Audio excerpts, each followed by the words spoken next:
Let's do a cheers to the Sobeys and Safer Liquid Beer of the Week podcast. Be right again. I love you guys. Careful, that cake's hot.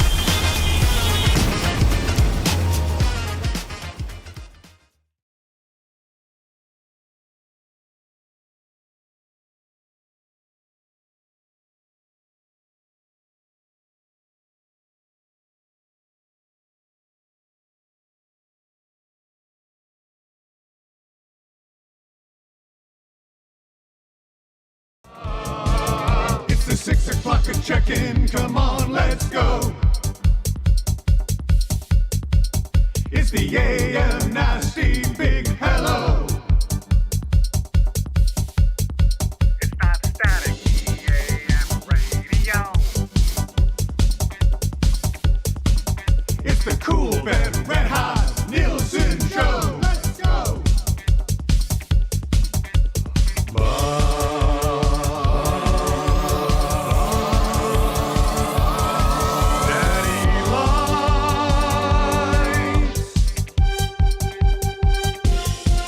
Everybody's tuning in, even my wife. Mommy likes too.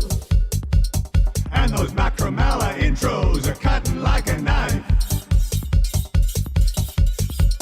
Hey, it's Mitch texting in, he's your dealer for life. Let's crack a 6 o'clock and log you with some sirloin bites.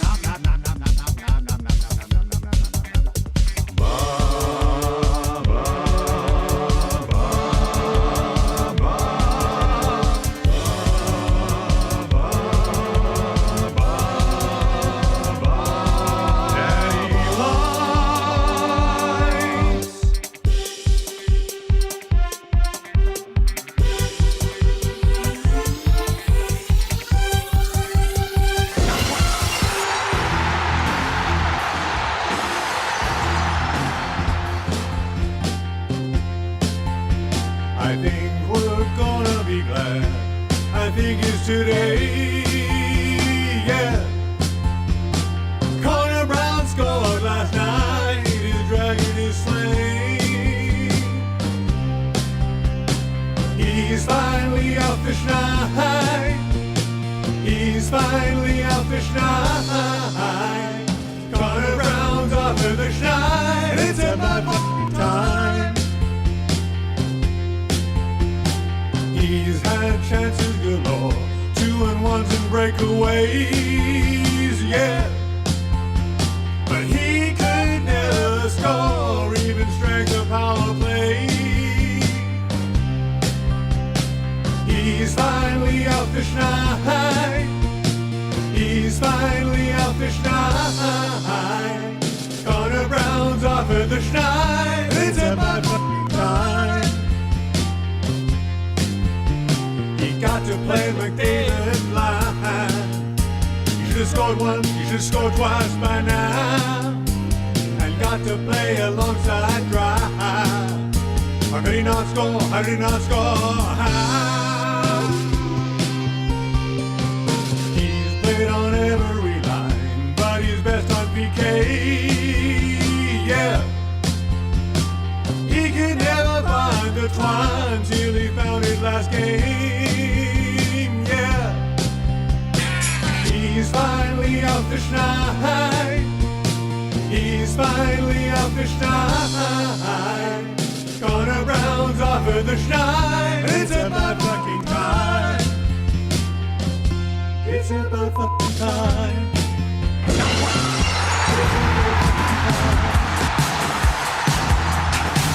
Very impressive. Taken a few years to put all this together.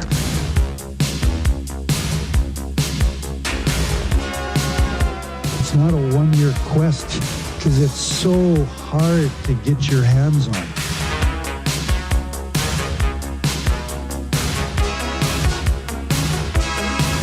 At this stage of my life, I don't invest in green bananas. It's a lifetime quest. Just not sure if I'm going to be around long enough to see them ripen to be yellow.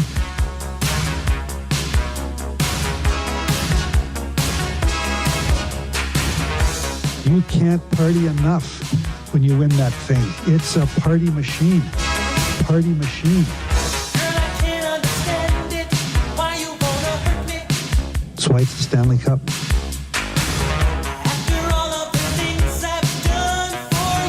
It's hard. It's hard.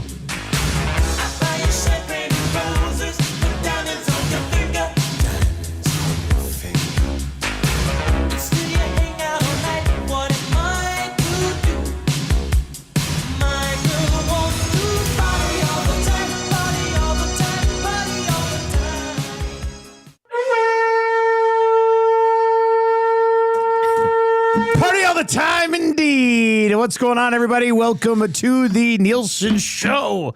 And what an up and down roller coaster day yesterday was. And when it was all said and done, the Western Conference NBA playoff matchups are set. Play the Kirk home run song. Oh, my goodness. Oh, Alejandro Kirk home run song. Yeah, we're going to have to fit that in at some point today. That comes in via request. So that's always good. Boy, 780-218-9999, 780-218-9999. Strummy over in the chat looking for that early conch. Can I get a conch for my daughter Blakely, please? She brought home a platinum, 3 high golds, 2 golds, a shooting star, 3 most outstanding awards, and a personal ballerina toes award. First of all, Strummy, ballerina toes award can't be a real thing, but I'll conch you for everything else. What's up, buddy? Quite a sack. Yeah, no, I don't know. I mean, it's kind of just a regular Monday. I don't know, not much to. Yeah, nothing to discuss today. Oilers and Oilers played last night and then again tonight. Back Quick to back. turnaround, back to back late in the season. This is too much. This is too much to handle. What was your sports consumption day like yesterday? What did you get? You said you had some soccer and then a little bit of that. A little bit of golf. A little bit of golf too. I think. Yeah, you get the Masters. That was going on. Hockey game. Hockey game. It's a little bit of Blue Jays. A little bit of Formula One. Didn't even get into the Jays at all yesterday. It was such a wild day. I started with some Formula One action. Great timing for the race, like 9 o'clock on a Sunday. Perfect. Thoroughly enjoyed it. Jays back at the top of the division. Just the first place Yankees have to Jays get back. First place. It's not like it changes. As per expected. And then, it was just it was like the planets aligning yesterday for me. Tam and the kids, God love them. I love my family very much. Mm-hmm. But they had a zoo date with some friends yesterday. And Daddy got to stay home. And they literally walked out the door 10 minutes before Rory and Bryson teed off and didn't return home until they were on the 18th. So I just sat there and watched the Masters all day. So they caught you crying at the end. Actually, so they got home. I was downstairs in the basement watching it. They got home. I ran upstairs, threw it on the living room TV so everybody could watch the 18th, and then into the playoff. And then when he wins, I really wanted to see Rory win. I was holding it together. But when he picked up Poppy and started crying again, Tam looked over at me. I was weeping. I was crying. I'm a sucker for a good cry. I was crying yesterday. It's not like I got Rory posters in my room, but he was so emotional.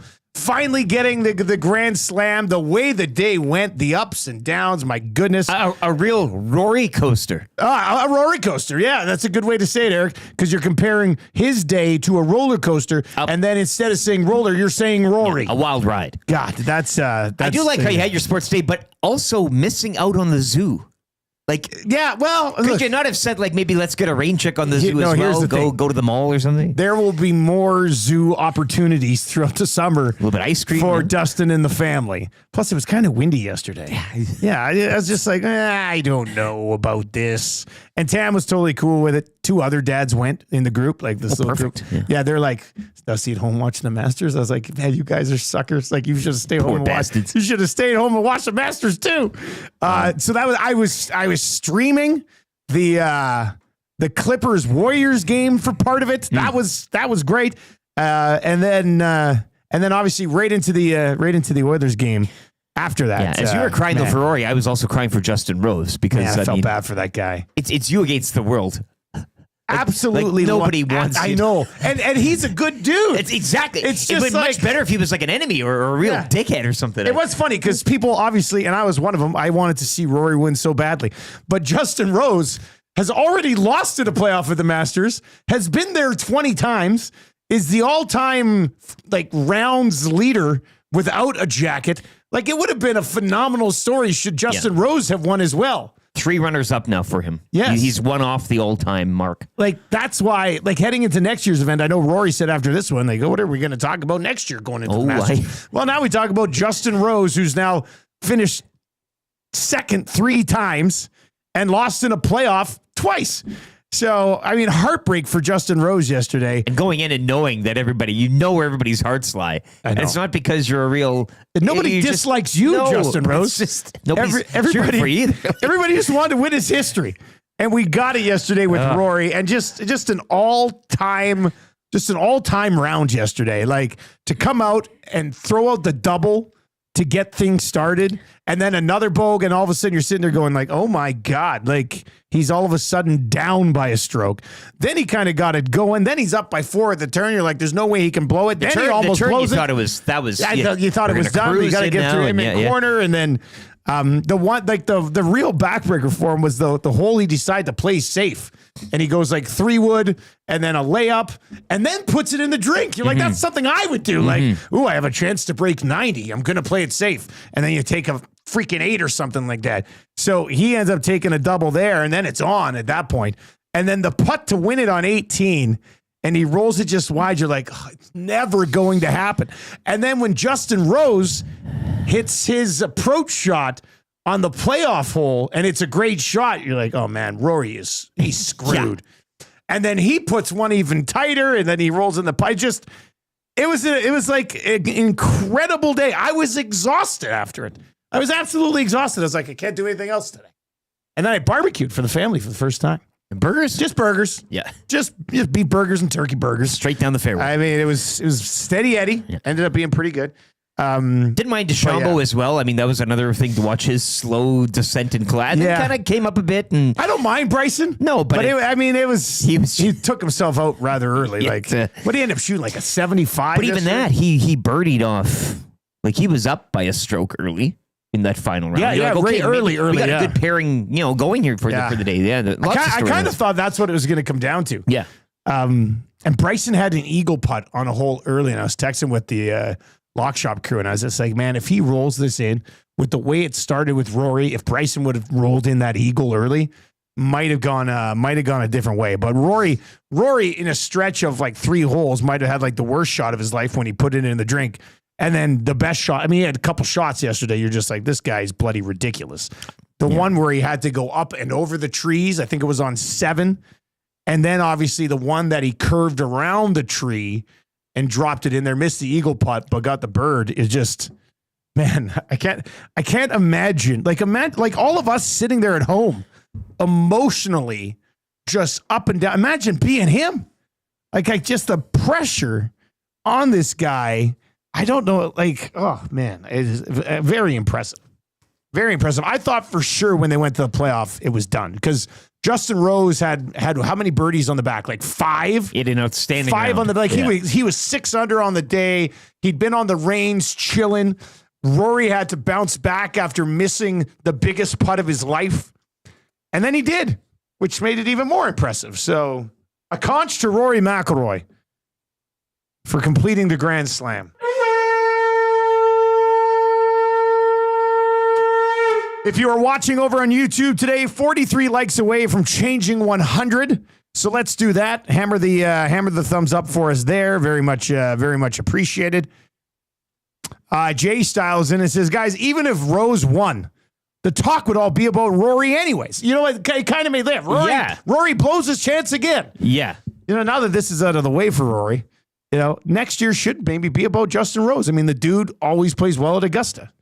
So I'd like to see him. Get that one. All right, so that's the good news coming out of the weekend. Brandon is in and says, Dusty, I was crying too, my man. Conch for Brandon, also crying.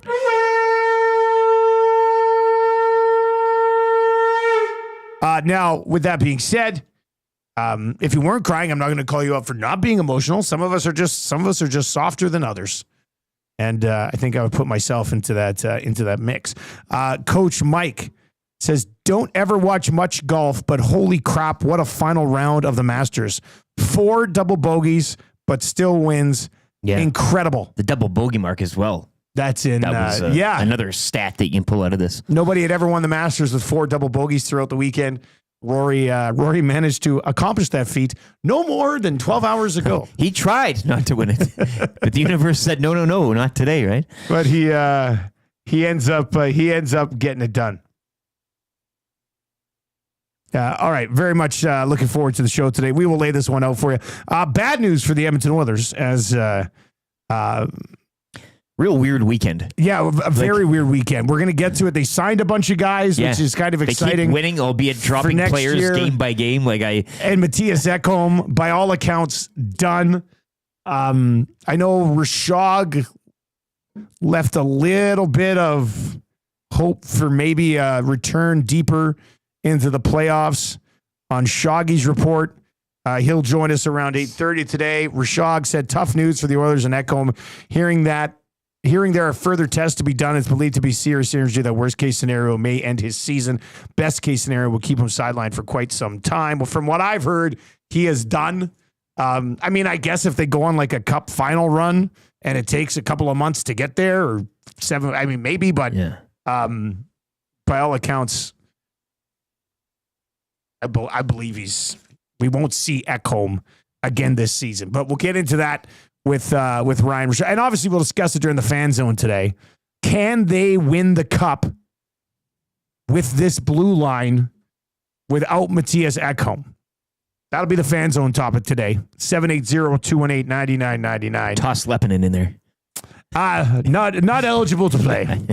None of that. So Quinn Hudson, older brother of Lane, who led University of Boston in scoring this year, would be eligible to play in the regular season, but none of these guys, Lepinen, he signed for next year anyway, but they're going to burn off a year of Hudson's entry-level deal, I believe, if they can get him into that game against San Jose, which I think Stoff was hinting at yesterday, but he would still not be eligible for the playoffs. So if you are slotting Hudson into your playoff lineup, stop doing it. Don't draft him. We definitely do not want don't want to draft him in your playoff drafts. That's for sure. We'll lay the show for you in a second. You can text us anytime. Paris Jewelers inbox 780-218-9999. 780-218-9999. Oil City Dynasty says, guys, what's the opposite of a conch?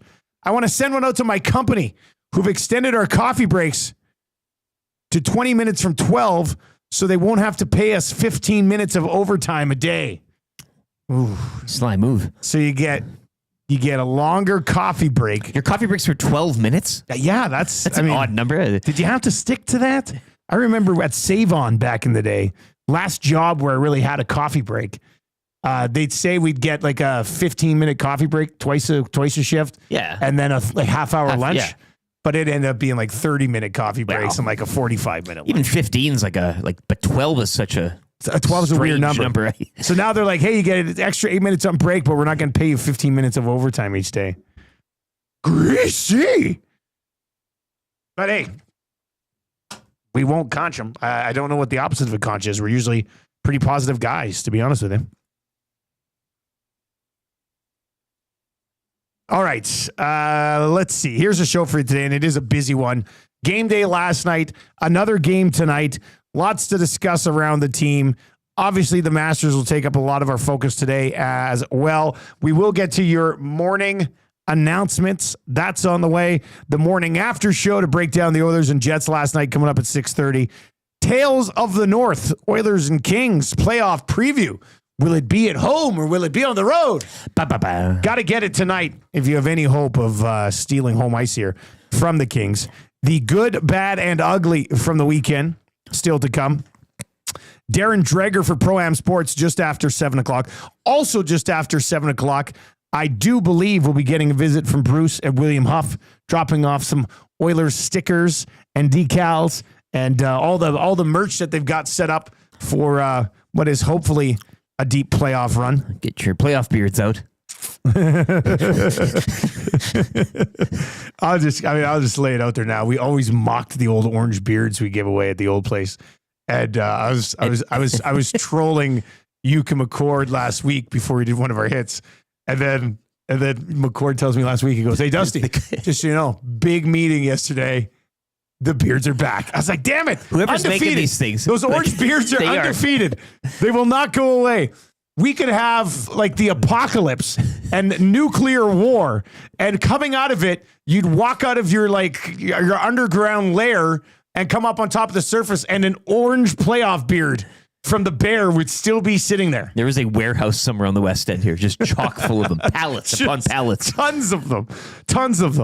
And if somebody was to set it on fire, the exterior of the building would burn down, but the beards would just be sitting there on pallets in the middle.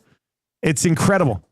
We'll build an EST parlay for the game tonight for our partners over at CoolBet. The Fan Zone for fansfirst.ca. We will discuss how far can the Oilers go without Matthias Ekholm. That's good for the Italian center. I think you know where we're going for that's good today. Kind of easy trivia. Still got a few paninos, I think. I know, yeah, there is. There's two paninos sitting over there.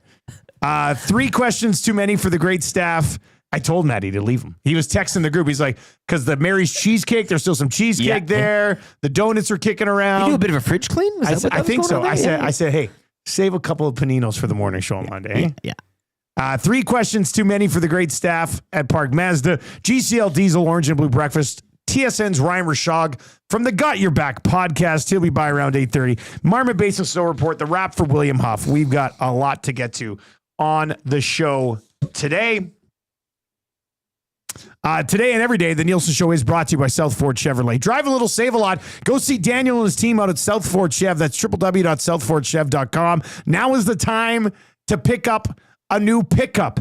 Save up to $8,000 right now on 2025 Silverado 1500s, or you get 0% financing OAC up to 72 months on these trucks right now. As a truck guy, I can tell you, pretty spectacular rolling around in a pickup truck. Get one today at South Fort Chevrolet.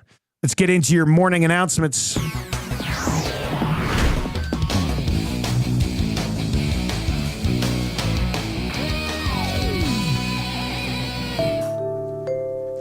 All right, keep the text messages coming in. Paris Jewelers inbox 780-218-9999. You can find them in West Edmonton Mall, Kingsway, Londonderry, Sherwood Park Mall, and St. Albert Center. And, of course, online, one great website, www.parisjewelers.com. Buy now with their flexible payment options. You do not pay for 1 year.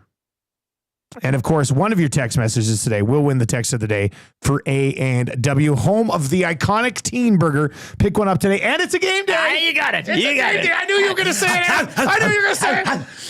Fantastic deal at A&W. We are talking $5 Mama Burger and fries. It's unbeatable. Not too shabby. In this financial climate the world is in, $5 for that? How do they do it? You kidding me? How do they do it? It's insanely impressive. We are 13 likes away from changing 100 on YouTube, so hammer the thumbs up. I was telling you, I settled into the lab last night and did write a playoff song. So I'm hoping to turn it around quickly. It's the playoff song again. No, that couldn't do it. Ran it back. Speaking of affordability, Hey, yeah, why not? It was tough. I don't know if we were going to be able to afford a new one, so we just did this again. I personally love this one anyway. Pour it on!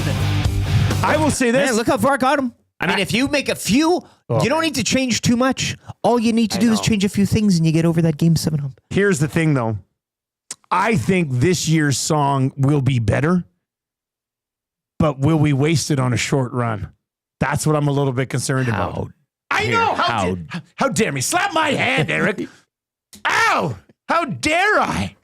But I think it's pretty good. And you know what? So, but you were in the lab for, you said hours. It was yesterday. I finished the Oilers game, did a crack pack break last night, finished that break around 9, and prepped for the show. You know what? I will say this, that 24-25 SPX new product that came out on Wednesday. Really nice. Really nice stuff. I was blown away. We're going to do more of that for sure. I can find it at Wayne Sports Cards. So, and then I prepped for the show from like 9 to about 10:15. Had the new season of Righteous Gemstones on. Just keeping tabs, just kind of watching it. It's not a show that I need to be locked in on, but there's a few funny bits. Big Walton Goggins stand here. So, Baby Billy, come on now. Come on. He was in, now, hurry on now. Like, he's funny. Anyway, and then it was like 10:15, and I was like, I probably go to bed. But I had this idea percolating in my brain. So I was just like, you know what? I'm just going to try to write this song. And I started about 10:15. And it was just like, came together. Had it done by 11:30. Hour and 15 minutes. Wrote the Glasses song. fogged up, hair standing up. Like you come out of the lab. Damn. I walked upstairs. The entire family was sleeping. I said, wake up! The playoff song is ready. I've got it. Yeah, Tam came out, slapped me in the face, and then I went to bed. So we'll see. I got to reach out to the company that like officially produces it. But hopefully they can turn it around within a week. We got Way on the Wolf anyway. What's that? Well, we got Way on the Wolf. Yeah, they'll turn it around. They could. We'll pass it off their desk. They could do this one. It is a rock song. I'll leave it at that for now. Okay, all right. Some people wanted a rap this year, hey? Yeah, but no, I'm not going to do it. Street. No. I think this. I really like it. I thought it came together nicely. So hopefully we'll send it off today, and maybe we'll get it back by Friday or Jazz Monday. fusion would have also been a good route. Like just no lyrics, just here's your plan. We don't put any clips on it or anything. No. That's it. That's the only thing. Masters yesterday, obviously brilliant. The Edmonton Oilers pick up the dub. Quinn Hudson, Acho Lepanen. Lapanen. You're Finnish. You should know these. Yeah, things, I mean, Acho Lepanen. It's called probably the Big L. Lepanen. Anyway, Acho Lepanen led the entire Finnish league in scoring as a defenseman. Who does this guy think he is? Johan Ovitu? And then they also signed Samuel Johnson, the young goaltender. That one was rumored a little while ago. They made it official. The Quinn Hudson one, I don't believe is official just yet, but reported by many. And I think Stoff was hinting that maybe he gets a look against San Jose to burn off that first year of his entry-level deal. If he was to score a goal in that game, people would be losing their mind the entire offseason, slotting him in the top 6 alongside the big boy. It would be a great thing. It'd be a great thing. And then the NBA playoffs are set as well. I did mention, as I was watching the Masters yesterday, I was also streaming the Clippers-Warriors game. And what a game it was. It goes to overtime. The Warriors end up losing at home. And they will now fall down to 7th and have to play in the play-in. The Clippers will open against the Nuggets. That should be a phenomenal series. The Clippers have been awesome down the stretch. The Lakers get the Minnesota Timberwolves. To be honest with you, I would have rather played the Warriors. The Warriors are not a big team.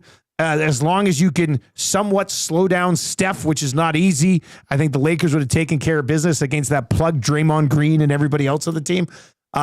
But the Minnesota matchup scares me a little bit as a Lakers guy, simply because Anthony Edwards is him. Yeah, they're hot, red hot, and they got some big boys: Rudy Gobert, Julius Randle, Naz Reid can play. So they're a big team. The Lakers only really have one center.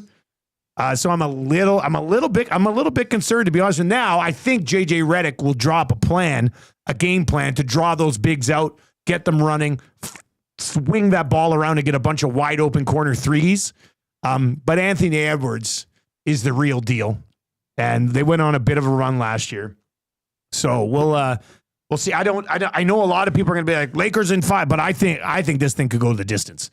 I honestly think the Timberwolves are really good basketball. You get to be in this spot now where you're like, I'm a little worried. But I am. I would have. I think I should. But I would have been more stressed watching them play the Warriors just because a loss to Steph would suck. But I think the Timberwolves are actually a tougher matchup for the Lakers than the Warriors would have been. Warriors, Grizzlies tomorrow, Hawks, Magic as well. And then the other two play-ins, Mavs, That'll Kings, be the 7-8. Bulls. Yeah. The loser will play the winner of the 9-10 to wrap up the final spot. It'll be Houston and OKC waiting for the two play-in teams. And it all starts Saturday. The West. All right, 780-218-9999, 218-9999 is where you can get in today. Keep those text messages flying in. We got the morning after show on the way. We got a Tales of the North on the way and a good, bad, and ugly on the way as well before 7 o'clock. Darren Dreger just after 7 o'clock this morning. We are 2 away from changing to 100. Let's blow through that as Lieutenant Air gets to a sports update this morning. Morning after show, locked and loaded. Break down a win over the President Trophy winning Winnipeg Jets coming up next. 4-1 your final yesterday for Winnipeg as the Oilers defeat the President's Trophy winning Jets. Connor Brown, Adam Henrique, Victor Arvidsson, Corey Perry supplying the goals. Stuart Skinner, meanwhile, stopping 17 of 18 shots faced in his return to the crease. Oilers are back home to host the Kings tonight. The GCL Diesel pre- and post-game shows with Tom Gazzola. They come your way at 7 o'clock here on EST. Oilers 2 points back of LA with the Kings holding a game in hand. It's one of 6 around the league tonight. Sharks will host the Canucks. Utah visit Nashville. Florida at home to the Rangers. Red Wings host the Stars. And Montreal Canadiens still looking to lock down a spot in that wild card. They host the Blackhawks. Elsewhere yesterday, Columbus defeating Washington 4-1. That clinched the President's Trophy for the Jets. Flames wildcard hopes. Those also remain alive with a 5-2 win over the Sharks. Avs double up Anaheim 4-2. Leafs over the Hurricanes 4-1. Senators edging the Flyers 4-3 in Tampa, beating Buffalo 7-4. Rory McIlroy completing the career Grand Slam as he captured the 89th Masters in a playoff with Justin Rose. McIlroy becomes the 6th player to accomplish the Grand Slam feat. Justin Rose, meanwhile, finishing runner-up in the Masters for the 3rd time in his career. That's one shy of the record held by Tom Weiskopf. Canada's Corey Connors, meanwhile, finishing in a tie for 8th. Jays taking 2 of 3 from the Orioles over the weekend following a 10-inning 7-6 victory yesterday. The club are back home to host the Braves for a 3-game set beginning tonight. First pitch, 5:07. And the NBA play-in tournament is set. Action begins tomorrow as the Magic host the Hawks while Memphis visit Golden State. Up next, we'll get you set for Oilers and Kings with the Tales of the North and break down the Oilers' win over the Jets with your morning after show here on The Nielson Show, EdmontonSportsTalk.com.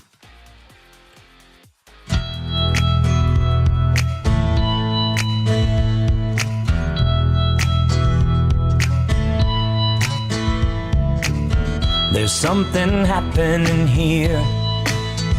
The Oilers look a lot better this year. Another win, put 2 points on the board. Telling me your faith is restored. I think it's time you stop. Listen, here we go. Wake up with the morning after show.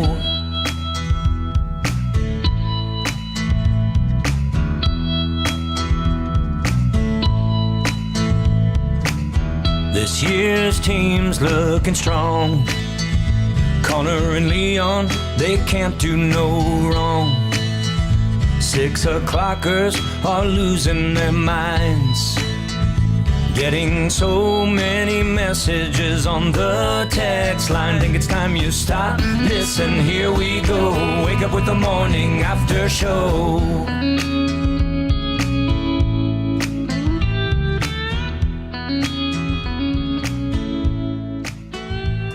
6:34 on the Nielson Show. Thank you very much for being here today. You can text us anytime. Let's do it. 780-218-9999. That'll get you into the Paris Jewelers inbox. Do not pay for 1 year with 22 stores across 4 provinces.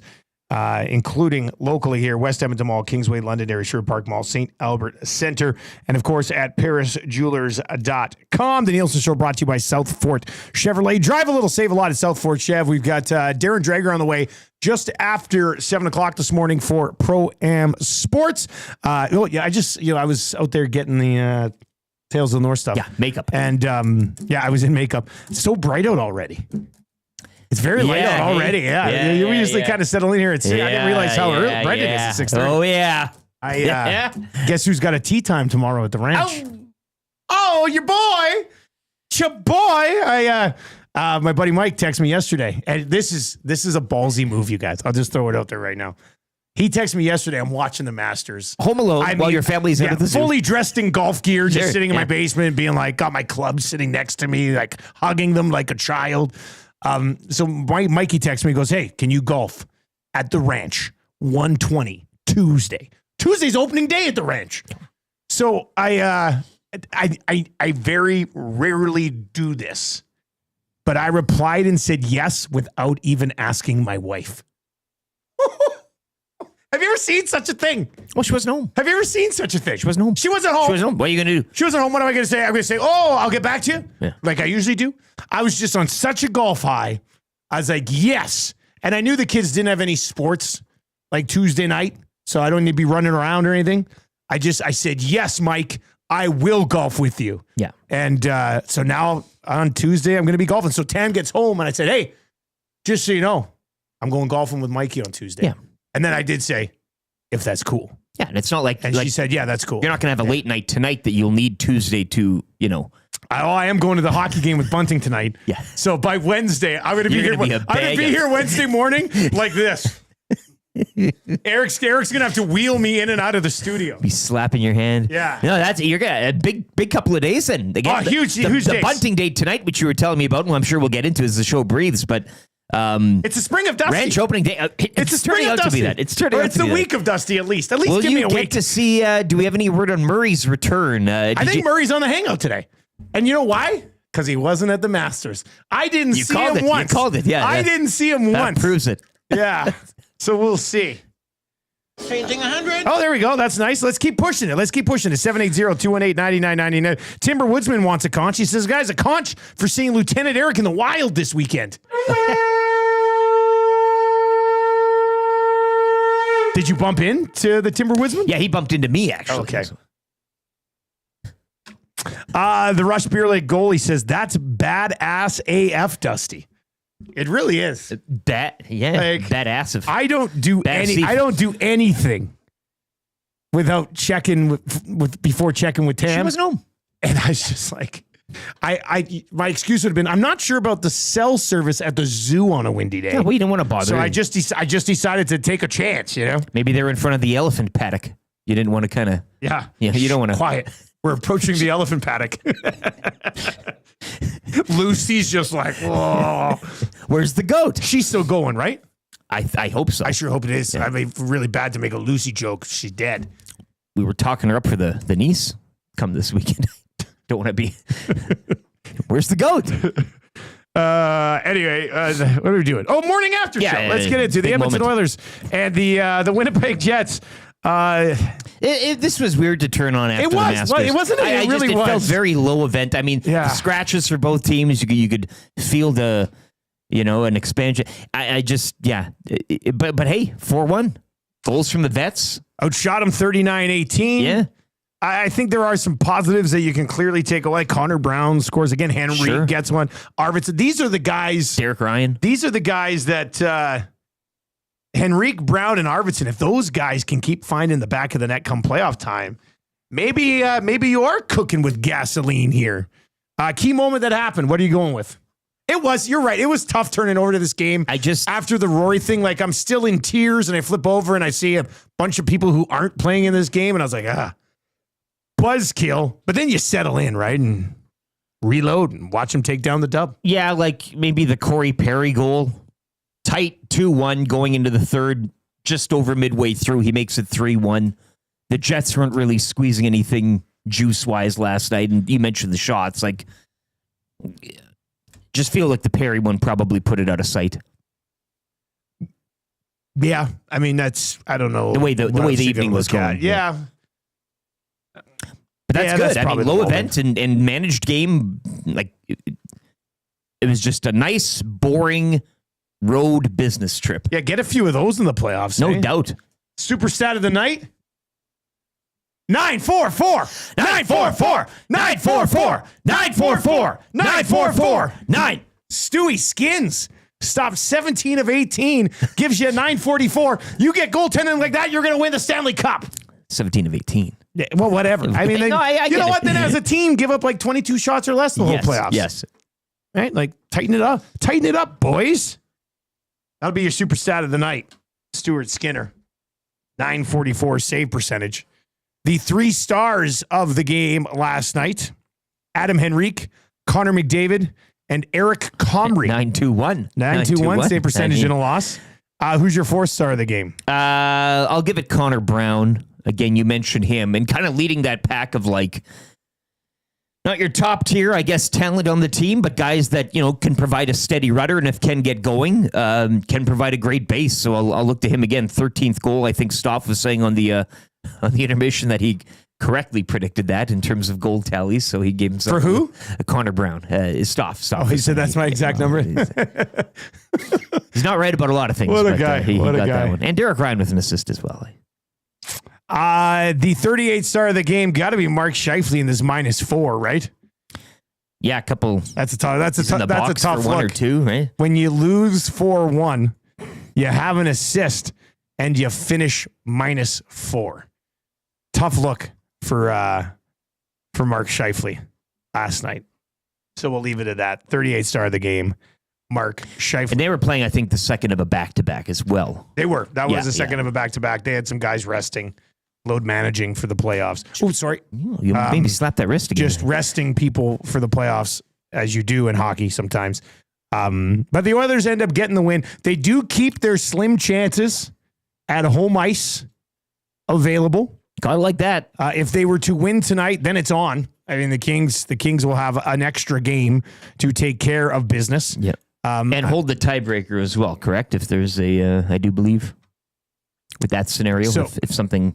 But they got to have it tonight if they're Yeah, gonna. yeah. And we'll see what the make lineup statements, looks yeah. like tonight as well.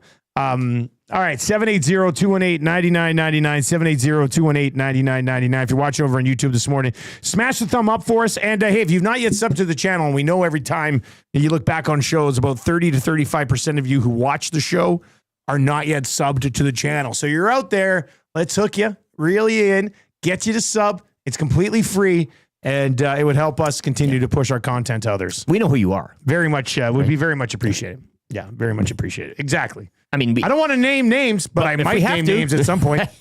All right, so the Oilers right back at it again tonight against the Los Angeles Kings. Playoff preview, locked and loaded. We are going to get to a little Tales of the North to set this one up for you. I don't know how much stock we put into tonight's game, one way or the other. We got to see which Oilers team is going to be healthy come playoff time. The Nuge being sick here for a little while. Pender's Pancakes over in the chat. Kucherov having the quietest Art Ross season ever. Yeah, it's funny. And McKinnon and Draisaitl, Hellebuck for the heart, and Kuch is just like, give me another Art Ross over here. It'd be great. All right, there he is. Lieutenant Eric, Tales of the North. Going to get used to these Tales of the North between the Kings and the Oilers. It's a good running it back again. Gives us a good fuel. Hey, the Kings, the round table, 4 years et cetera, in a row. et cetera. Who doesn't want the same playoff matchup 4 years in a row? Byfield. Right? All right, are you good to go? Well, get those earbuds back in, eh, buddy? Good, bad, and ugly from the weekend still to come here as well, and Drags just after 7 o'clock. All right, let's do it. Tales of the North. Who owns the North? Who owns the North? Show me!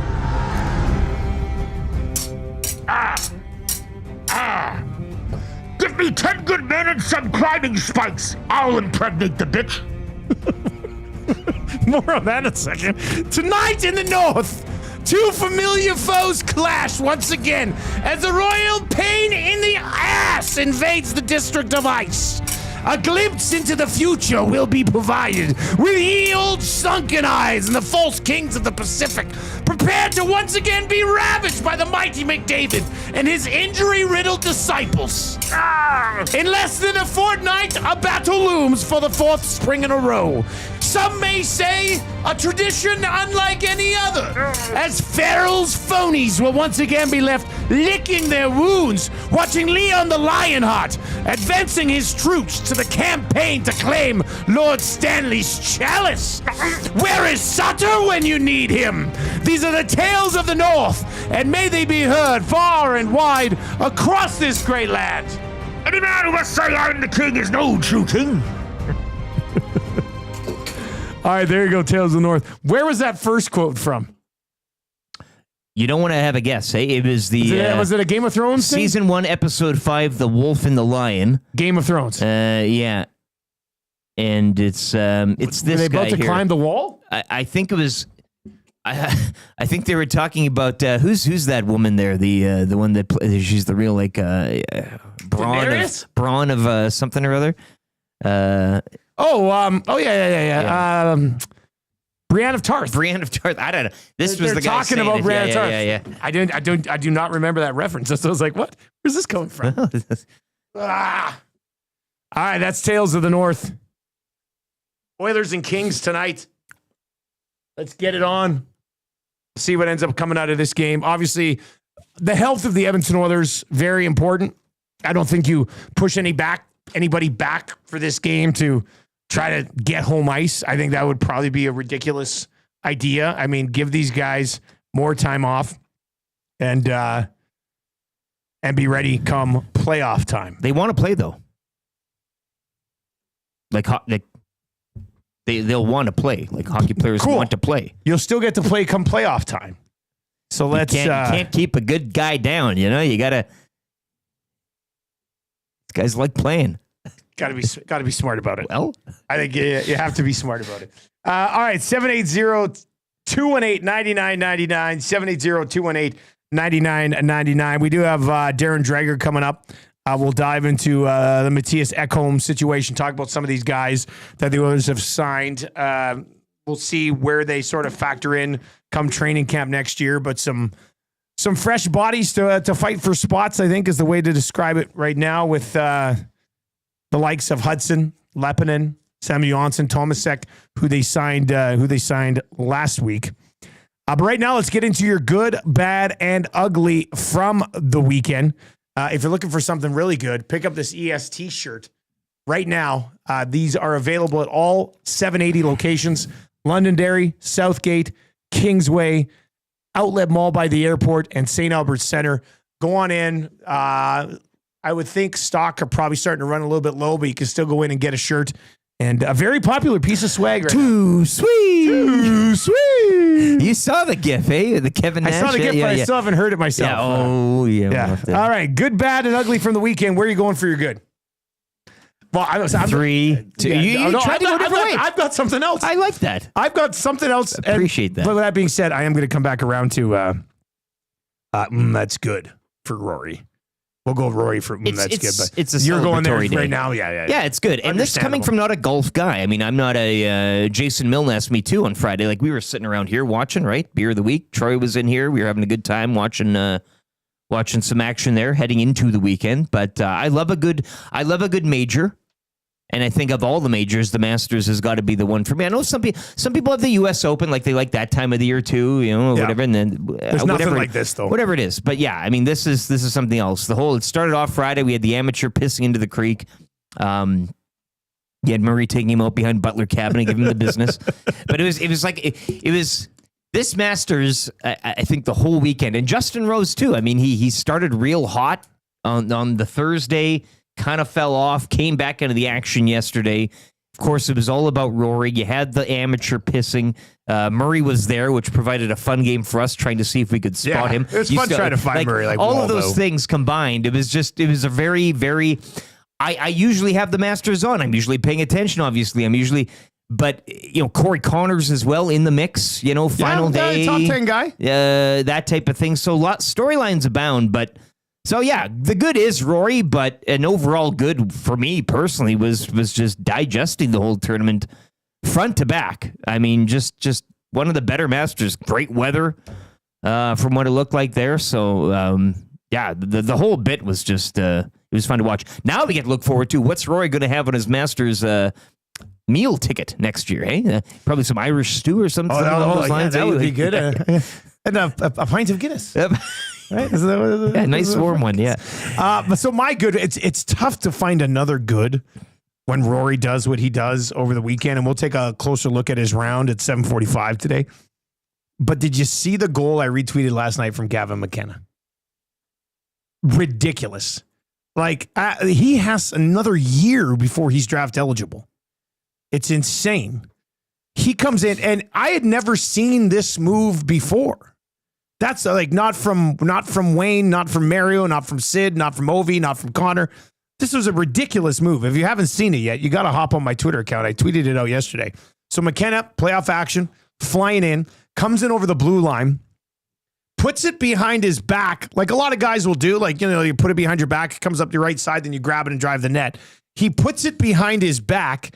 Then as the puck is coming behind his back, he spins, picks it up on his forehand, and takes it back the other way. And then with a little ticket to Snipe City to finish off just an absolutely phenomenal play. I mean, he's a year away from being drafted, and he's pulling this stuff off. I'd never seen that move before. I don't even know if you can do that move in a video game. And it was a shorty, which is insane as well. I mean, it was one of the most spectacular goals I've ever seen. It was just, it's ridiculous. Like, teams got to be full-blown NBA tanking to try to get whatever odds you possibly can in the draft next year to get this guy. I mean, I don't know. A wild card spot is pretty fun. Yeah. He's who do you think he is? Maddox Schultz? He's careful with Maddox Schultz. I'll see your Maddox Schultz and I'll raise you a Liam Pugh. Is he the local kid? Anyway, Gavin McKenna's goal last night. If you have not seen it yet, like, ridiculous. Like, just brilliant stuff. Sticking with the dub as well, shout out to Radomski. He dropped off some Oil King stuff. I saw Tristan Jarry bobblehead over there and everything. Yeah. Thanks, Radomski. You're a really nice guy.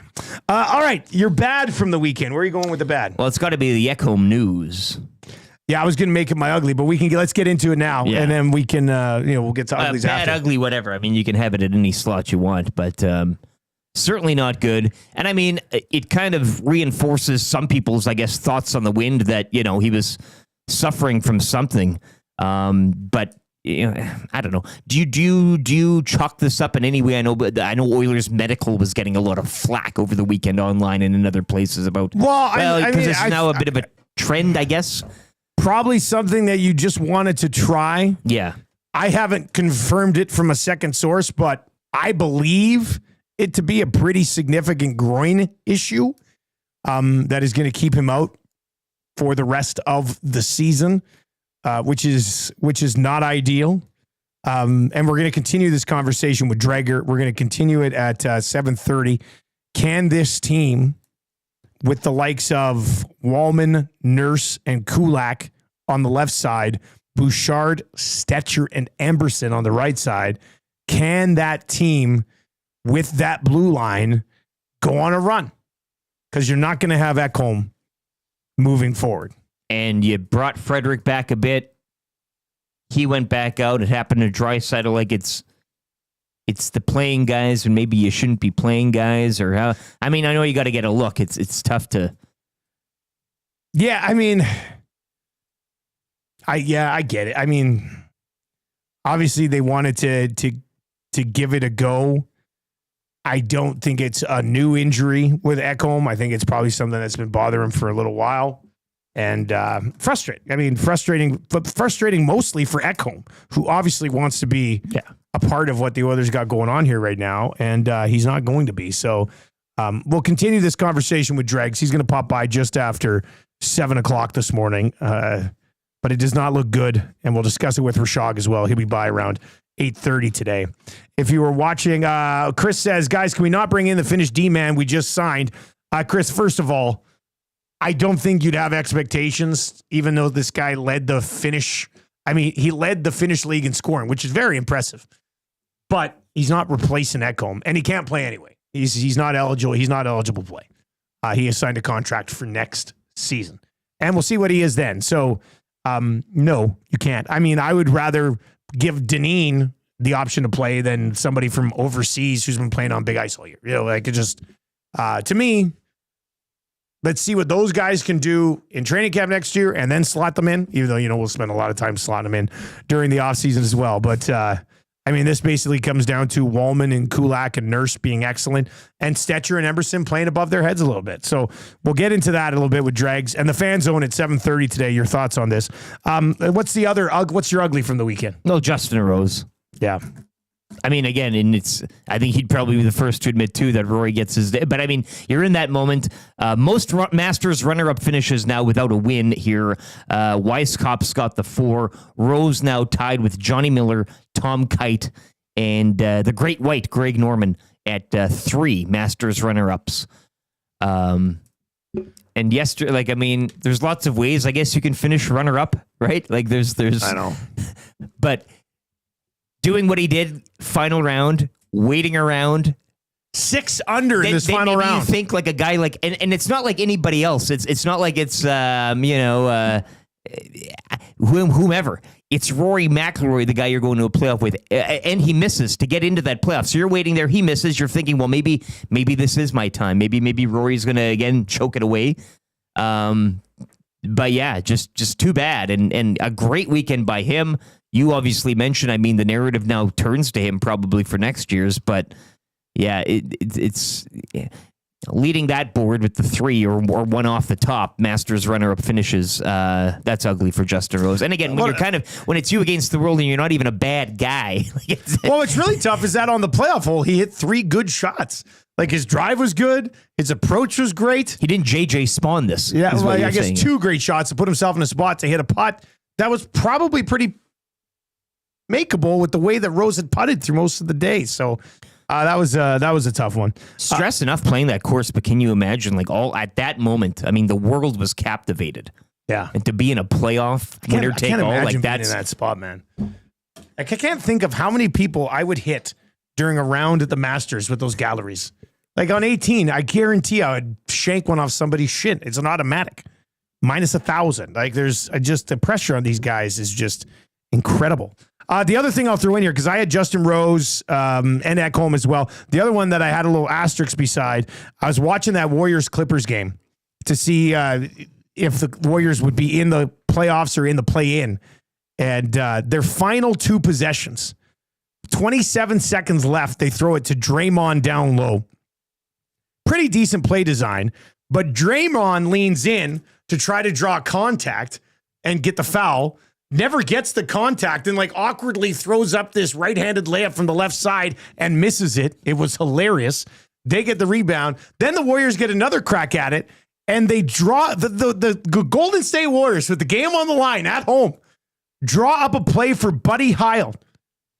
When you've got Steph freaking Curry, who'd been on fire. He had like 1 miss in the fourth quarter and overtime. Yeah, I guess they're like, you know what we're going to do? This is like drawing up a play for John Paxson back right in the to the day. back of the book. Like, we've been yet. Yeah. I mean, when he a horrible shot attempt. They like never had a sniff. But in the final 30 seconds of a game at home to lock in a top 6 playoff spot, it's not a Steph play in there somewhere. It was wild to me. So that's like an asterisk on a bad and ugly, mostly because I know none of you care about it. But us being Edmonton Sports Talk, we do like to talk about other sports sometimes. And I wanted to get to that before we dive back into the Oilers and their injury situation. Playoffs are starting soon for the Lakers. For the NBA, like we're going to be tomorrow night. Playoffs tomorrow night, we're I can't wait till the Lakers. Oh yeah. I didn't say I wrote an Oilers playoff song. No, it was actually playoff song. I wrote a Lakers playoff song last night. Yes. Yeah, that's to what the tune of Buck Cherry. Fits perfectly with the. You know what? I did think about dabbling in. I was listening to a song on the FM radio the other day, and it made me. Everybody's writing those LeBron songs on TikTok right now. Mm-hmm. And I kind of came up with a hook for maybe a LeBron song for this show, which would be an ultimate troll to many of you, but would be hilarious. You deserve me. it. Thanks, Eric. I think it. I mean, I've been dying. I've been fighting on this hill for how long now? You have, yeah. I should have a song that I can play when I go there. Jasmine over the chat says, "We care." Basketball thing. And Brian Gadecki says, "Dusty, I told you if you talk about basketball, play Basketball Jones." That is a great song. Did you call it basketball thing? Basketball emoji. Sorry, my bad. All right. If you're watching over on YouTube today, hammer the thumbs up for us. Edmonton Oilers with a dub last night. They play again tonight. We are 44 likes away from changing 200. I think we can get a good chunk of that right now as Lieutenant Air gets into a sports update for Nisku Glass. Darren Dreger for Pro-Am Sports in less than 4 minutes.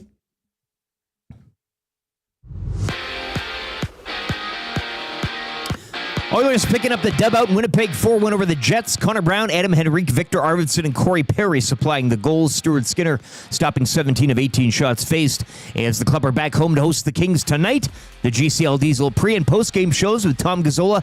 Coverage starts at 7 here on EST. Oilers 2 points back of LA with the Kings holding a game in hand. It's one of 6 around the NHL tonight as the Habs continue to look to lock down a wild card spot. They're at home to the Blackhawks. Stars are in Detroit. Rangers visit Florida. Nashville hosts Utah. And the Sharks are at home to the Canucks. Other action from yesterday. Columbus beating Washington 4-1, which clinched the President's Trophy for the Jets. Flames wildcard hopes remain a flicker with a 5-2 victory over the Sharks. Avs doubling up Anaheim 4-2, Leafs over the Canes 4-1, Ottawa edge the Flyers 4-3, and Tampa beating Buffalo 7-4. Rory McIlroy, he completes the career Grand Slam, capturing the 89th Masters in a playoff with Justin Rose. He becomes the 6th player to capture the Grand Slam feat. Canada's Corey Connors, meanwhile, he finished in a tie for 8th. Jays taking 2 of 3 from the Orioles over the weekend following a 10-inning 7-6 victory yesterday. The club are back home to host the Braves for a 3-game set beginning tonight. First pitch, 5:07. If you've been thinking about new windows and doors, replacing those grimy sealed units, getting that torn-up screen repaired, or making sure your patio doors and windows are working properly, Nisku Glass is here to help. We can also get that chipped and cracked windshield changed and spruced up with a new set of wipers and water-repellent coating. Call us today to get booked for a free estimate and assessment. And remember, if you mention EST, you receive a 10% discount on all residential, commercial, and automotive glass purchases. We won't just meet your glass needs, we'll shatter them at Nisku Glass.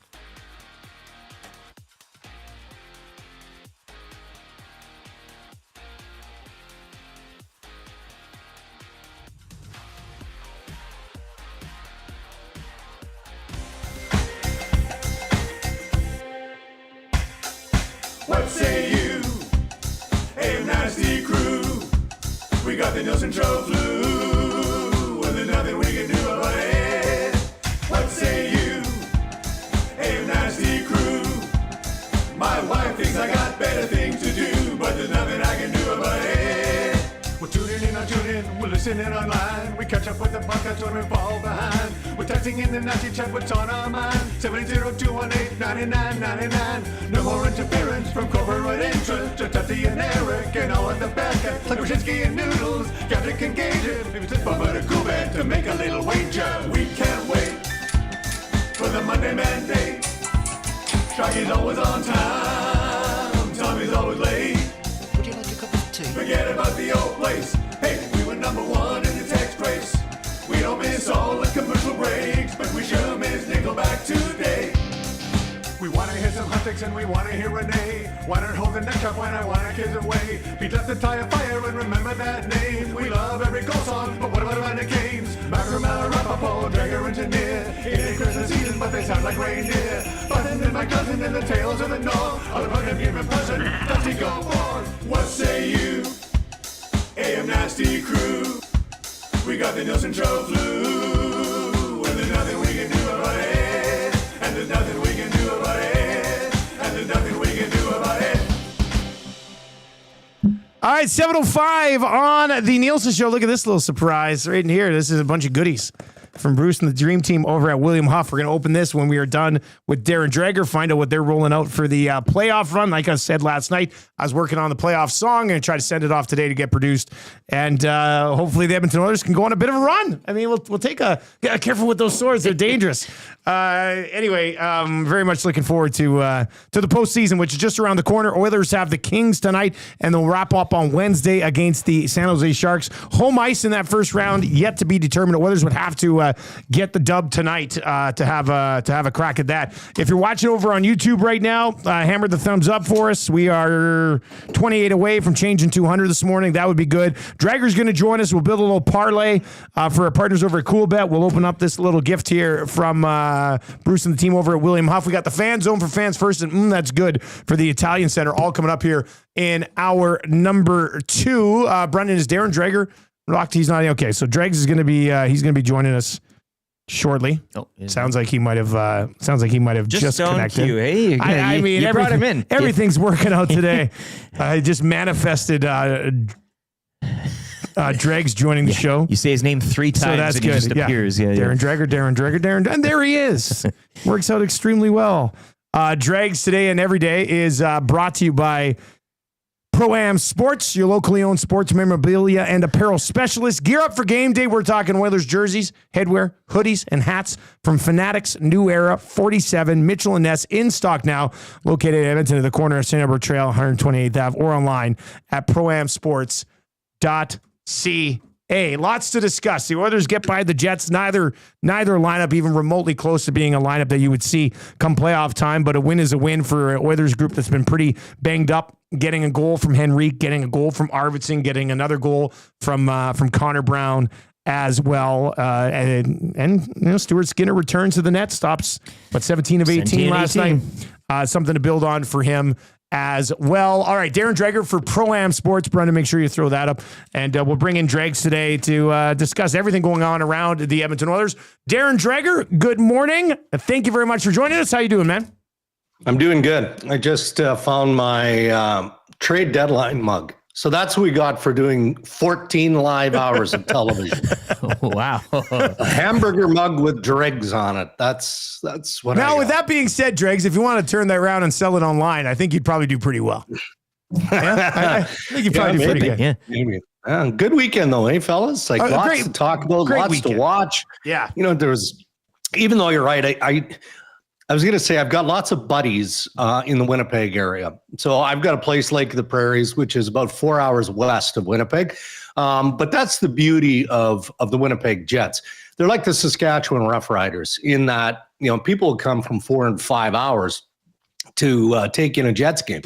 So 10 of them went from my area at Lake of the Prairies to watch the Jets and the Oilers yesterday. And so I get a text message in the morning as I'm walking the dog from one of my buddies saying, we're all excited. 10 of us going. It's going to be a great time. I'm like, I don't know. I said, I'm not so sure what those lineups are going to look like tonight, bud.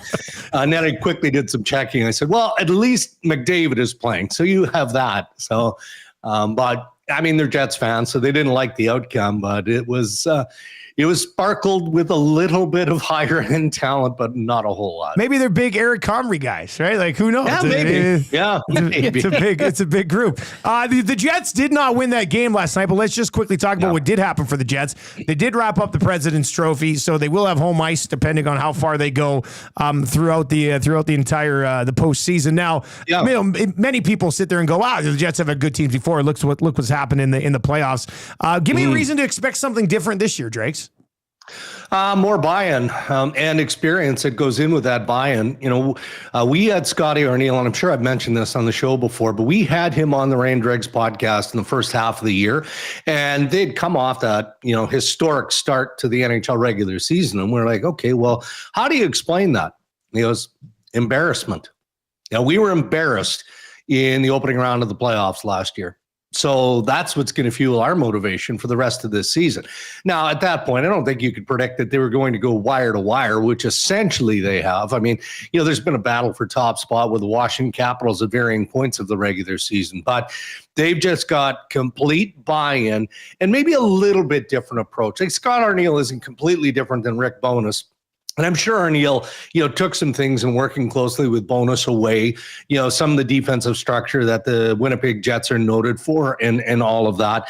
But it doesn't matter what line they throw out there, what deep pairing they put out there. We know that they've got all-world goaltending in Connor Hellebuck. He just feels like the time is now in Winnipeg. And maybe it felt like that for the Oilers last year. But I'm looking at a young guy like Cole Perfetti and how he has emerged this year as a real influential piece for the Winnipeg Jets. So I think all of that kind of goes hand in hand with their level of success. Darren, looking at the Oilers as well, Matthias Ekholm, the story of the weekend, as it looks like he'll be on the shelf for quite some time, barring a deep cup final run. The blue line minus him right now. I mean, where do you kind of slot that as good enough to get this team where, do you think? Well, I mean, you you lose a piece like Matthias Ekholm, that's a tremendous hit. It really is. And, it's also very cliche to say there has to be a next man up mentality. But when you get to this point of the season on the cusp of game one of the Stanley Cup playoffs, what are other options do you have, right? So, some of the more experienced, trusted defensemen, clearly you're going to have to absorb bigger minutes. But there are other guys who are just going to have to step up and play better, and depth guys are going to get a bigger opportunity. There's just no other way around it. But talk about bad luck for both Ekholm and for the Edmonton Oilers here, right? I think that they collectively felt like they went about this the right way. They erred on the side of being cautious in getting him back into the mix, right? And so they took a little bit more time than probably he was comfortable with. I mean, he's a competitor, man. He wanted back into the mix, and then this happens. It's inexplicable. And we don't know that his season is done. I mean, sure, there's the possibility of that. And I think, Eric, as you described it, is perfect. I mean, what we do know is that this isn't something that he's going to be able to bounce back from in 4 or 5 games. No, it's going to take much longer than that. So we'll see, but it just means that all parts of their game are going to have to click. There's going to have to be synergy top to bottom. And again, that sounds cliche, but that's the only way this time of year you cover up a hole of that significance. What's really interesting is Darnell Nurse has had such a better season than he had last year, right? If Darnell Nurse can continue to play at this level and maybe even crank it up a notch, and then you bring in Wallman at the deadline, probably thinking of the time that, with what Ekholm was dealing with, maybe this was a possibility. And then they have Kulak, who, when Kulak plays more, I think he plays better. I mean, that left side of the Oilers blue line still isn't bad. It really sort of comes down to, can Stetcher and or Emberson maybe play above their heads a little bit? If they can, you're never going to replace Ekholm, but if they can, I think the blue line might be able to survive. Okay, and I'm with you, Dusty. And look, not legends, but big stories are written and based out of players that just find a way to be difference makers positionally, right? And we're not going to know that until the Oilers go deeper into the playoffs. I'm thinking back in the day when the Pittsburgh Penguins, whatever year it was, they brought Ron Hainsey in late. And really, it was just a depth add, just a piece that, as a 7-8 guy, if we need to lean on Ron Hainsey, then we're probably in a tough spot here. And he was in the back nine of his career at that point. And injury after injury happens with Pittsburgh. And lo and behold, Ron Hainsey is there to step into the mix. And the Pittsburgh Penguins go on to win a Stanley Cup. Now, I'm not predicting that from one individual player here, but it has to be. It has to be about opportunity. And no different than, any other series in the Western Conference. We could sit here and talk for an hour about why the Edmonton Oilers should be able to beat the Los Angeles Kings, regardless of Matthias Ekholm being in or Matthias Ekholm being out. But we could have a similar debate as to why the Los Angeles Kings are better than they were last year, the year before that, and come up with reasons why the LA Kings could dispatch the Edmonton Oilers in light of everything they're facing. But it does have to be about the collection of individuals finding a way to play their best and absorb some of the minutes that Matthias Ekholm would have taken up.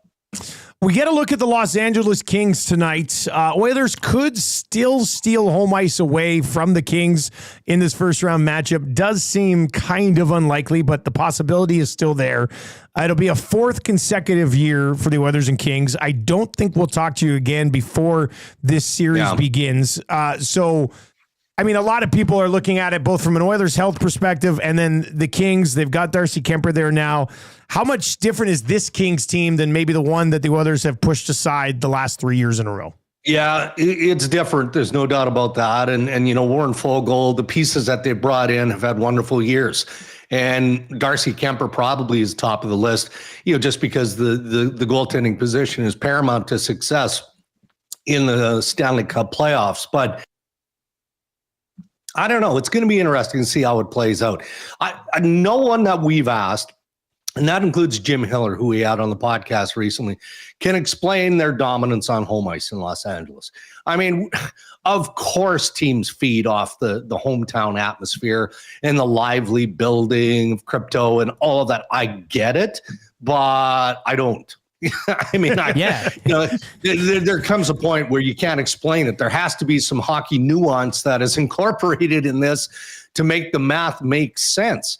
So home ice is going to be a big deal. It will be. It'll be a big deal for the Oilers. If they can get some momentum right out of the gate, then why doesn't that matter? Then you really do test the theory, because all this regular season stuff, it's great.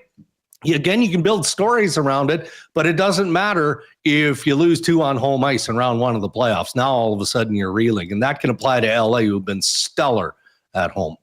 I don't get it. Like, it's not a zoo down there. Do you know what I mean? Like, there are some hockey markets and hotbeds that are, you don't want to go into. Will Ferrell face painted by the glass, and I love Will Ferrell. Buying it. I don't get it. Yeah. But I want to ask your thoughts, Darren, too. I mean, it's we talked about the defense, and it was a weird weekend for the Oilers, I thought, in terms of the Ekholm news, the sickness going around, but. They've been getting that scoring from the depth, from the vets, from that grizzled underbelly that really, for long stretches of the season, didn't piss a drop, for lack of a better term. And it's funny that whenever McDavid or Draisaitl are out, these guys have been stepping up. So is that kind of, you can take the Ekholm news as a negative, but the fact that these guys are announcing themselves on the scene on playoffs eve, that's got to be a huge boon to that forward group. Huge. I mean, you just don't win in the postseason without secondary scoring. And, you're talking about potentially key individuals here. Connor Brown, for me, is a Swiss Army knife, right? Like, he'll give you everything he's got. And, as we've seen historically in Edmonton, he went through long stretches where he just could not find the ocean with the puck. He just couldn't do it. But that didn't mean that he wasn't giving in other areas and making a difference in other areas. And now of late, he's being rewarded. And I think back to, when both McDavid and Draisaitl were out, and you saw Ryan Nugent-Hopkins have that little pop. And I remember checking in with somebody I trust with the organization and them saying, okay, you never hope for injuries. Of course not, especially not with your 2 star players. Come on, it's ridiculous. But what you look for when you go through those experiences and adversities is, okay, who's going to show up? Who's going to find a way? And getting Nuge going at that point was huge, right? And likewise for Arvidsson, for Connor Brown. I mean, go down the list. I mean, the Oilers are going to be, they're going to have to lean on those guys. And what you're getting from those players up front from a defensive perspective. I think for the most part, they're very accountable. They're responsible players. So if they can chip in some offense along the way, man, that'll be welcome. It'll take heat off the big boys. Darren Dreger with us from Ryan Dreger's podcast and TSN, obviously. 2 more areas I want to go. One, the Oilers reportedly going to be signing Quinn Hudson, the brother of Lane, the older brother of Lane, burn off a level of his entry-level deal, getting a game maybe against the Sharks. They've signed a couple of guys from overseas as well, really trying to restock the pipeline with some draft capital being taken away the last few years. Any word on this Hudson? Any sort of buzz around him? Well, a little bit of buzz around him, but I think that primarily that's because everybody is infatuated with Lane and the year that he's had with the Montreal Canadiens. I'm not going to sit here and tell you that this guy has that level of talent. I mean, I would submit, and not that anyone has missed on him, so don't misinterpret or take out of context what I'm going to say. There's always time for a later bloomer. I get that. But clubs don't often miss when it comes to the draft or the slowish development of individual players. But they see enough in him that they're going to give him an opportunity. Why wouldn't you? Why wouldn't you? I mean, if there's something like that in this player, then it's worth the time and even a short-term investment. And I'll tell you guys this, I like the approach of teams that do this. And every year you see the college free agents sign. You'll see clubs dip into the KHL pool or the European hockey. We see it every single year. Not many of those players actually pan out in the long term, but there is a freshness about it and there's no risk in it. It doesn't cost you assets to sign these players. It might cost you a roster spot if this player is good enough to advance moving forward. But I like this, especially again, as you're trying to restock the cupboard. How else do you do it? Yeah. If you're the management group of the Edmonton Oilers, are you going to be around in the next 5 years to see what this first round pick or that second round pick turns out to in the 26 draft, which is supposed to be deep. So these low risk ads and signings, I think, are important to moving forward. I'm glad you brought up the 26 draft because that's where I quickly wanted to hit before we wrap. Did you see the Gavin McKenna goal yesterday? The behind the back spin. I mean, Spicy. I don't think I've ever seen that move anywhere else. Like it was, and he's a year away from being drafted. What's next year look like for that kid? I mean, everybody is wondering the same thing. And is it in the Western Hockey League? And again, there's so much speculation around, okay, how many of these top players across the CHL are going to stay in the CHL, or are they going to jump into one of the big schools in the NCAA? Maybe there's a little bit of dough there that can entice them over. And when you think of the top players, I mean, there's just no one better right now than Gavin McKenna. I hope not. I'm hearing more and more, fellas, of CHL teams, fostering relationships, especially with the bigger schools, to say, okay, let us get this player through his draft year, his NHL draft year, and then you can have him. Oh. You can take him.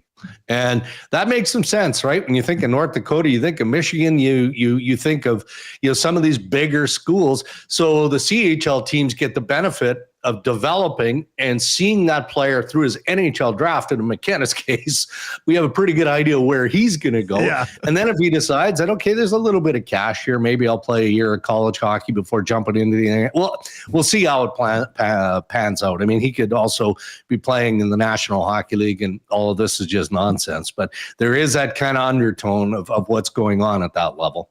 Dregs, when's the next episode of Ryan Dregs drop? Later this week, in fact. I don't know. I was part of a lengthy email or text chain with Ferraro and Rishaug, and I think Randine was part of it, and Zuby was part of it. I mean, the dog was on this text chain, and we're not going to do Tuesday. We should only do one this week because we're past our quota. And hey, when it comes to the dollars, there are only so many podcasts we can do in a month here, fellas. Yeah, of course. Because otherwise it starts to dip into the pockets of alligator arms, Rishaug, and he doesn't like that. Rishaug with a response at 8:30 this morning. Dregs, really appreciate it, man. Thanks a lot. All right, guys. Thank you. There you go. Ray and Dregs coming down the pipe later in the week. I love the stack. I love how he gets first shot on a Monday morning always. The dog is on the chat. Randy. All right. That was brought to you by Pro-Am Sports. Good conversation with Dreger. If you're watching over on YouTube today, smash the thumbs up for us. All it does is push our content out to others just like you. We're 4 away from changing 200. Boom, boom, boom, boom, boom, boom. Get that done. Hit the thumbs up. Sub to the channel if you haven't already. So Bruce dropped this off. He's hanging around for a bit, but you've had your hand on it the whole how segment. about Bruce? Bruce is still there. Bruce from William Huff goes to the gym at 5:05 every day. This guy, can you believe it? So he's popping in on his way to work, and this is their little playoff package that they put together. You'll be able to pick it up online, WilliamHuff.com. Oh. Uh-oh. Uh-oh. Oh. Uh-oh. Oh. There you go, Eric. Yep. Brandon. There you go, buddy. There you go. Let's go. All right. So if you're listening on TuneIn or iHeart, comes with the, what do we call these, Bruce? Pom-pom. Man. All right. So you come with the shiny orange pom-poms. You've got the Edmonton Oilers stickers. And get the nice stack of those. Hell yeah. Let's roll out the banner. Hey, is this the one they're going to be putting up when it's all said and done? Oh, we got more. Oh, we got some. What are you? Secondary. Do we call them decals or decals? Decals. Okay. I said decals in the 6 o'clock hour. Somebody came at me. All right. So here, Rick, let's, there we go. Hold the other side there. Let's go Oilers 2025 playoffs. And you know what? Look at this. Look at that. Oh, it's got that. Smells delicious. It's got that like vinyl smell. Oh, you get high off that. And then also rolled in here, you got the good size decal. So throw this up on the office window, and hop on board. Hop on board the 2025 playoffs with William Huff. So that's why it looks white here, but you peel it off, and then it's a bright orange. It's kind of like the sticker. It's like the sticker, larger. Yeah, just a larger version of the sticker. And then obviously this. All these packages are available. WilliamHuff.com. Grab one. Throw it up for your business. If you're one of our other partners, not a bad idea. God. Oh, it smells so fresh. good. I love that. It smells so good. Your William Huff must smell terrific, eh, Bruce? It smells good. All right, pick these up. WilliamHuff.com. Right on the main page. Bruce is there. Okay, 10% off to our listeners until 6 o'clock tonight. So move quick on these bad boys. You'll save yourself 10% off in these packages. Check them out, www.williamhuff.com, and pick these up. I mean, you can throw this up in the old man cave for the postseason run or at the place of employment. The kids are gonna love Everybody these bad loves a boys. pom-pom. Who doesn't love a pom pom? Great package once again put together by our partners over at Edmonton Sports. Look at that. I didn't even see that. A nice touch on the palm. Look at this. Hey, not Edmonton too bad. Sports Talk is actually on the handle of the pom pom. Thank you for including us in that, Bruce. That's terrific. All right, Nasty. So go pick that up. A little EST branding on there as well. WilliamHuff.com. Here, so we don't. There we go. WilliamHuff.com is where you can get it. And 10% off these packages until 6 o'clock tonight for all you AM nasty. So once again, www.williamhuff.com. We got the Fan Zone for Fans First coming up. Let's dive into this Oilers game tonight with our partners over at CoolBet. And this is an interesting game tonight because, I mean, how do you really get to... See you later, Bruce. Thanks, Bruce. Bruce is probably going back to his second gym. Well, he sprinted up here, too. He's going to a different gym. Yeah. He sprinted up from his vehicle. He ain't messing around. You think he's Murray McCourt? Yeah. I want to see the two of them in a cage match. Yeah. Bruce is going to walk outside. He's going to see Murray McCourt doing squats on the grass out there. I got a lot of respect for people who get up that early to go to the gym. But you know when what? You could be sleeping. You've been going in the pool a lot here. Yeah, but I do it like during the day between shows. The power that gives you to start the day like that is just like it's addicting. It's like smelling the banner. Yeah, I mean, if I smelled the banner like that every morning, I'd probably go to the gym. Anyway, the decals, the stickers, the pom poms with the EST stickers on them, and then the big banner. You can't go wrong. William Huff has done it again. So yeah, if you want to get these packages, go to WilliamHuff.com. 10% off up until 6 o'clock tonight. So be playoff ready with our partners over at William Huff. Player props. Bouchard point. well, no, the player props aren't up yet. So we'll save the parlay until the lock shop today. The line on this game currently sits at, I mean, it's a pick 'em essentially. The Oilers are minus 110. The Kings are minus 108. The total in this game is 5.5. I think you'd instantly think an under here, but yeah, I don't know if I hate the over. I mean, I could see this maybe being a 4-2 game, but some banged up bodies. We'll set up the parlay on the lock shop today once all of the player props are up. Elsewhere in the NHL tonight, Utah minus 135 against the Nashville Predators, Dallas Stars, and Red Wings. We have series prices out as well for the Edmonton Oilers. And I mean, for those of you, and we're going to discuss this coming up right away with the Fan Zone. The Edmonton Oilers this was interesting. Yesterday, they were minus 152 favorites to win the series against the Kings. Today, they're minus 133 favorites to win the series against the Kings. So that number is moving in favor of the Kings. But still, the Oilers are minus 133 favorites to win this first round series against the Kings, despite very likely starting on the road. So if you want to, I mean, maybe wait if you want the Oil in the series from a betting perspective, with the line moving towards the Kings, maybe you wait a little bit and you get the Oilers an even better number. Maybe you get them at like minus 115 by the time the puck drops on this thing. Yeah, I don't get the home advantage for the Kings, and as Dreger was pointing out, like I just don't. There are places. I mean, they're great at home, but nobody knows why. Nobody can tell us why. It doesn't make any sense to me. Anyway, the series prices are open. The series spread is out there. Series total games 5.5 over or under there. Final game of the series will be game 4, game 5, game 6, or game 7. If you think this thing is going 7. Which I think I could see it going 7. You can get that at plus 200 right now as well. So, and there will be more series props popping up over at CoolBet here over the next 3 to 4 days. So get all that action at coolbet.com, and we'll start to dive into some of these playoff matchups on the lock shop today after we recap, obviously, what happened yesterday at the Masters. One more time. You got the pom-pom, you got the decal, you got the stickers, and you got the banner. Get it right now at William Huff 2025 playoff run. Tis be upon us, and it smells terrific. AM Nasties, ESTers, you're going to save 10% up until 6 o'clock tonight. www.williamhuff.com. If you're watching over on YouTube today, would you mind smashing the thumbs up for us? That'll push the show out this morning to many others just like yourself. We're going to take a legitimate run at 300 here before 8 o'clock this morning. Can we hit the 200? Changing 200. Brendan is on it today. YouTube Trev is on mandatory staycation this week. Yeah. Working on getting a new house. I had a reference call for him on Saturday morning. Okay. I pumped him up big time. Wow. And then I texted Trev and I said, hey, man, looks like you might be getting a new home this weekend. And then he says, actually, I think I've got a couple of options. So now he can choose. So YouTube Trev landed on his feet. Landing on his feet. I offered him to stay at my place for 10 days, but I'm glad that he won't have to. So that's nice, I guess.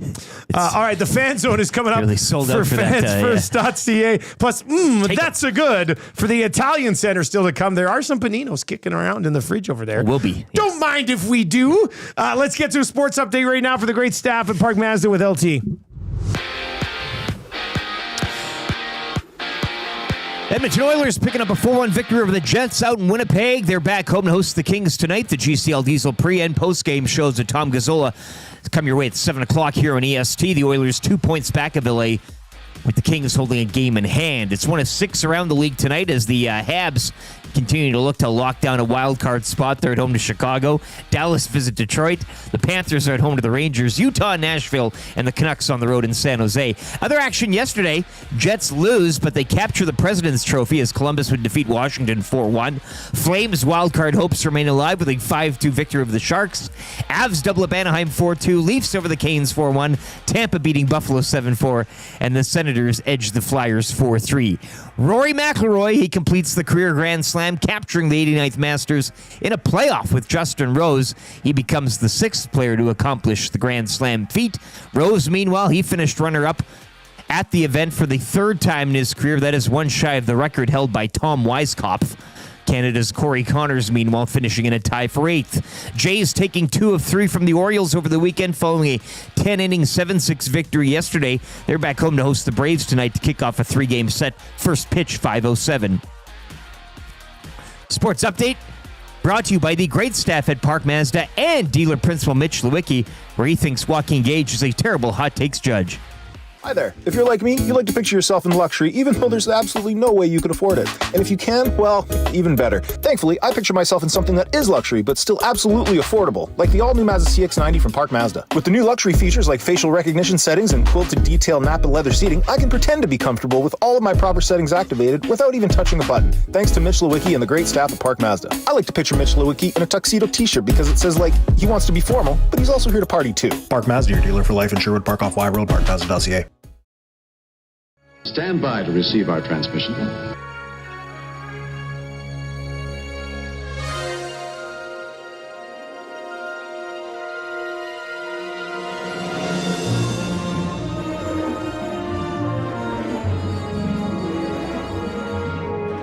Here's the 2-2 pitch to Kirk. He hits another one high and deep to right. Get up, ball, get out of here and gone. Another home run for Alejandro Kirk.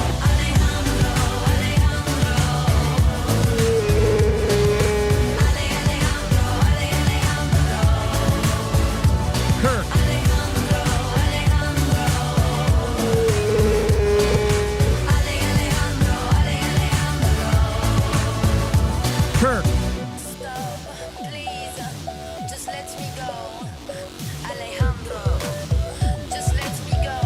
7:34. Kirk out. Kirk out. Kirk out. 7:34 on the Nielson Show, brought to you by South Ford Chevrolet. Drive a little, save a lot at South Ford Chev. Save up to $8,000 right now on the 2025 Silverados Nielsen Show songs today and every day. Brought to you by our great partners at Totem Outdoor Outfitters. New gear, used gear, trade and consigned sport for every season with hockey equipment and skates ready to go year-round. A family store that takes pride in finding the right fit for you. Visit them at 7430 99th Street or online at www.totemoutfitters.ca. You need to get your kid geared up for baseball season, which is just around the corner. Go see the fine folks over at Totem. Marshall was supposed to have baseball evaluations this weekend, and the Muds was going to have a girls' baseball camp on Saturday, but the place they were doing that had some issues with like a batting cage or something, so they didn't get to go. It was all canceled. So missed out on a little baseball weekend. But it led to a pretty chill weekend for the Nielsen family. Watched a lot of Mandalorian. Yeah. It was a good weekend. The zoo trip, well, Daddy watched the Masters. Brilliant. And as I said earlier today, I was riding so high on the Masters yesterday that a buddy texted me to ask if I could golf tomorrow at the ranch. And I said yes without even asking Tammy first. After you'll be at the game tonight. I know. She's going to be so mad at me come Wednesday. She's building up a lot of I'm going to have to bring her some flowers on Wednesday. Just random midweek flowers. That'll be nice. All right.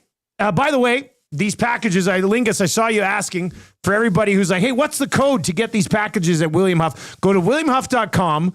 Click on the little playoff package here. It's not little. There's a ton of stuff there. You get a bunch of Oilers playoff stickers, the Let's Go Oilers playoff stickers. You get the bigger decals that you could throw up at work or at home, wherever you want. You get the pom-poms that have the EST logo on them, which is awesome. And then you get the big banner that smells terrific. This is a pretty big banner you can throw up in the office or in the fan cave, in the basement, wherever you want. When you go online to order, use the code, all caps, EST Huff. That's ESTHUFF. ESTHUFF. You're not going to find a package like this anywhere else in the city. Simple as that. Bruce and William Huff, great partners with the Oilers. They've put together this awesome package for you. Pick it up today. It would mean a lot to them. It would mean a lot to us. To support something that we're doing with them. The little EST sticker on there is great. So check it out. Go to williamhuff.com, click on the Oilers playoff package, and then enter the code ESTHUFF. That's EST Huff, and you'll get 10% off up until 6:00 tonight if you want to hop on. That. Wheel says, "Morning, Nasties. I'm working on a playoff song for the Oilers. If you want to hear it, let me know. I'll send it to the boys tomorrow." Atif, we're probably good. It's going to be a busy show tomorrow. Lots to get to tomorrow on the show. Wednesday show's jam-packed. Thursday, obviously, there's hot takes. Friday, playoff previews and things like that. I also wrote a playoff song last night, so we'll probably have that. I just don't want you to waste your time, Atif. Like, the last thing we want is for you to waste your time on this stuff. I guess he wouldn't be eligible for the 10% off at William Huff, eh? I mean, no, he still would. Even Atif would be eligible. Lingus says, be like Lingus. Place an order now. Hey, why not? Trevor Archibald says, Dusty, do you have enough points banked to go to a late game and golf all in 24 hours? And the Masters Sunday. Let's. And I had an uninterrupted house from the moment Rory teed off until the 18th. You're on quite a run here. I'm on an all-time run. One more day and you'll capture the career Grand Slam. It's the week here. of Dusty. Yeah. Like, I would like this to continue. I don't know. What can I do that's amazing on Wednesday, Thursday, or Friday to really sort of complete the week? And Friday, we're off. 7-0. So, I mean, a day off is a short week. 2-8-99-99. Let us know. How does he complete the Grand Slam Easter week? Look, your boy Dusty's got some points, though. I think for the most part, some of you will be like, oh, you're a child. But I'm also a very, very fun husband and dad. Well, you barbecued, too. I had barbecue last night. Actually, yeah. Check it. So that crosses off the Masters afternoon. King of the queue. And then, we'll see what happens. See what happens today, I guess. All right, let's dive into the fan zone for Fans First. If you're looking to get tickets, maybe to the game tonight. And if you see me at the game tonight, don't be shy. I'll be wearing like an EST hoodie or something. Come on up, say hi, and fist me. Boop.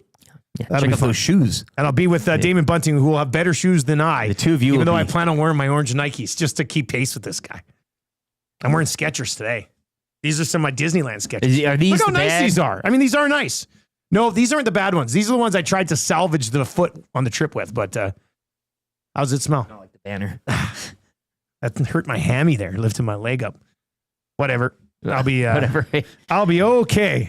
All right. Fansfirst.ca. Buy fans for fans, no fees. Simple as that. You want the best deal on ticket prices for the Oilers playoff run? Yeah, I said it. Playoff run?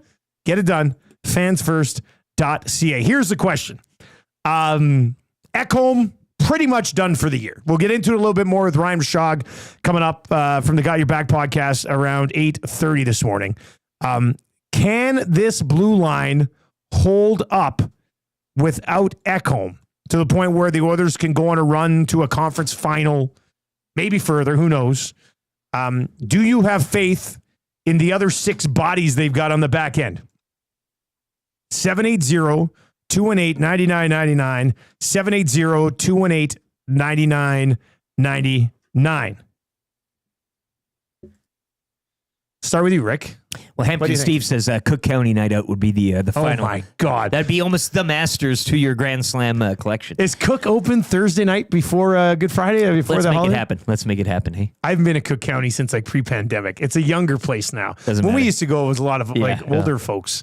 Not older folks, but like... You'd be a hit with the youth. Oh, I would crank it up a notch. Oh, of course. God, can you... Oh, man. I can. That would be the way to wrap up the week of Dusty.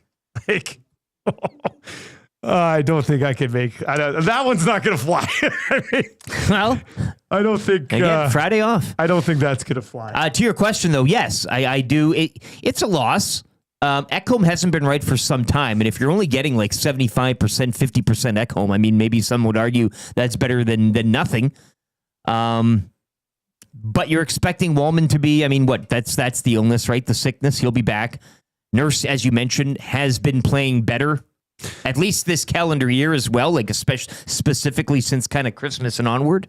Kulak can be playoff Kulak. If Bouchard can rediscover a playoff form as last year, not just point production, but the defensive game as well. Can play like he did. Now, how much man. of him last year was also Ekholm being there with him? That's what I'm slightly concerned about. It takes a village too, right? And sometimes the blue line makes goaltending look good and vice versa. So maybe, a step up in goaltending as well. Like, there are ways that this team can play above this happenstance, but it's not something that you go into the season and be like, oh yeah, rubbing your... It's the same as if you're missing a McDavid and or a Draisaitl, as Dreger pointed out. It's good to have people step up, but you obviously pay these guys and you find his name on the back of lots of jerseys, given the fact that he's a very important player. So, I mean, but again, while he was playing, he was not at a place where you would want a guy like him to be, right? Like, he wasn't lighting the world on fire. I think 4 Nations time is kind of when people are identifying that dip in form. So if he's not here, if he's not good, then he's not here. And I think this group right now as it stands, and I'm not looking down at like Cam Dineen's and Stetchers. You're kind of looking at the top 4. I think they can do it. In terms of a cup run, I don't know, but Dreger pointed out too, this is Cinderella season. It's the time for guys to kind of step up and write their own story. So maybe you see a Ty Emerson play out of his skates, not to an Ekholm level, but something a little higher than himself. If all these guys can play just a notch higher than their capabilities and who they are, then I think you can cover that collectively. 780-218-9999. The interesting thing is you could get to a spot where in-game adjustments lead to a significant amount of ice time for Kulak, and you're limiting Stetcher and Emberson, right? So you could run heavy on Wallman, Bouchard, Nurse, and Kulak. The issue I have is I don't necessarily like Wallman and Bouchard together. So could you go Nurse with Wallman on the right side and Kulak and Bouchard together? And Kulak plays the Ekholm role alongside Bouchard. He can skate very well to maybe cover off some Bouchard missteps with the puck. And then you very much like... Yeah, Bouchard Wallman's a little too... It's a little too much of risque for my liking with the way that Bouch has played so far this year. So I don't hate... Look, a healthy Ekholm, that would be one thing. The Ekholm that we've seen for like the last 3.5 months, I don't know how much you're really missing. He's been a shadow of himself. Yeah, it's just prior to that. So I mean, it's not like when this team plays good team defense, it's just because their blue line plays well. It's when the entire team commits into playing pretty good defense. If they can get that type of commitment from everybody, I think this blue line can... Like, I don't think we're going to sit here if they lose to the Kings and go, well, the reason they lost was because they didn't have Ekholm. Some people will probably look at it that way, but if we actually break it down, I don't know if that'll 100% be the reason if it happens. 780-218-9999. 780-218-9999. Colin the Irishman says, the fan zone. I don't know if I fully trust the D, but I believe in it a whole lot more with Wallman added than I did before. Rip City Step says, I believe Kapanen will play defense for at least one game during the playoffs. Fan zone. Saskatoon Muncher. Nom, nom, nom, nom, nom, nom, nom. If every single other player on this team that is currently out is back, then I think they can handle losing Ekholm. But they can't afford any other players being out if they want to win the Stanley Cup. 780-218-9999. Ruddy's is in. First ever text already has the handle. Ruddles. Sorry, I thought it was Ruddy's. It's Ruddles. Ruddles. Ekholm has been battling a groin injury for months. He should have rested mid-season. Hula Boy Steve says, no, the Oilers will not reach the conference final without Ekholm unless Kane and Frederick provide a bigger bump than expected, and the Oilers simply outscore their opponents. Shaggy in St. Albert. You know where this take is headed. Home ice won't matter with Ekholm out. The Oilers will be out first round in 6 games. Glad we have Broberg to replace. Oh, wait. Management screwed that up. Excuses by management will be made for a first round exit. And Orca Driver is in and says, guys, this is a whole lot of ifs. Yeah, but a lot of the playoffs is about ifs along the way.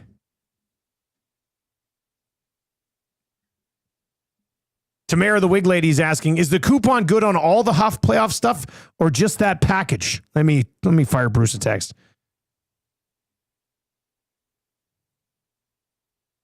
I think it's for all the stuff, because he was telling me somebody over the weekend saved like 10% on a $5 sticker. So I think it's for everything, but just use the code EST Huff. That's ESTHUFF to get the playoff deals over at William Huff. Today's the day to load up. It's car flag season, man. Where does John Klingberg factor into your blue line blueprints here? Nobody knows. Somebody on the sign says Klingberg is going to be so good. No, but that is it, right? Nobody knows right now, right? Like, it's just he's on Regula Island. They're eating a coconut together. Turd Ferguson over on the Nasty Chat on YouTube. We're back, baby. Just need McDavid to get 4 assists every single night. Hey, am I a crazy boy to have the take? I think Connor Brown should stay with Connor McDavid. You're not crazy at all. I do. I think I'd probably leave him there, leave Arvidsson with Draisaitl, and throw Hyman on the right side. McDavid's with Nuge been on every line. Goal so far since he returned, or something like that. He's been on the every single goal the Oilers have scored since his return here recently. He's been on the ice. Yeah, okay, yeah. Really? Yeah, I just heard that during the broadcast. Like, I mean, that's kind of crazy. Penner's Pancake says, forward group will be fine. The D-core is the question, but if they commit to team defense and get a 900 to 905 save percentage, the goaltending, then they will be okay. If Ekholm was having a lights out season prior to this injury, yeah, I think the mentality of losing him would be worse. Whereas they played like 3 months without last year's Ekholm. Yeah. At least. So, yeah. I mean, it's a fair point. All right, that's a fan zone for fansfirst.ca. Get your tickets. By fans, for fans. No fees. All right, if you're watching over on YouTube today, we are just 45 likes away from changing 300 before 8 o'clock. Let's do it. No reason to keep the thumb up. If you like another video later in the day, you can still like that one too. So just like ours right now. Rip City Step, I get the reference. Anything is possible! That's a Kevin Garnett reference. Yeah. Hashtag Association City. Eh? Why not?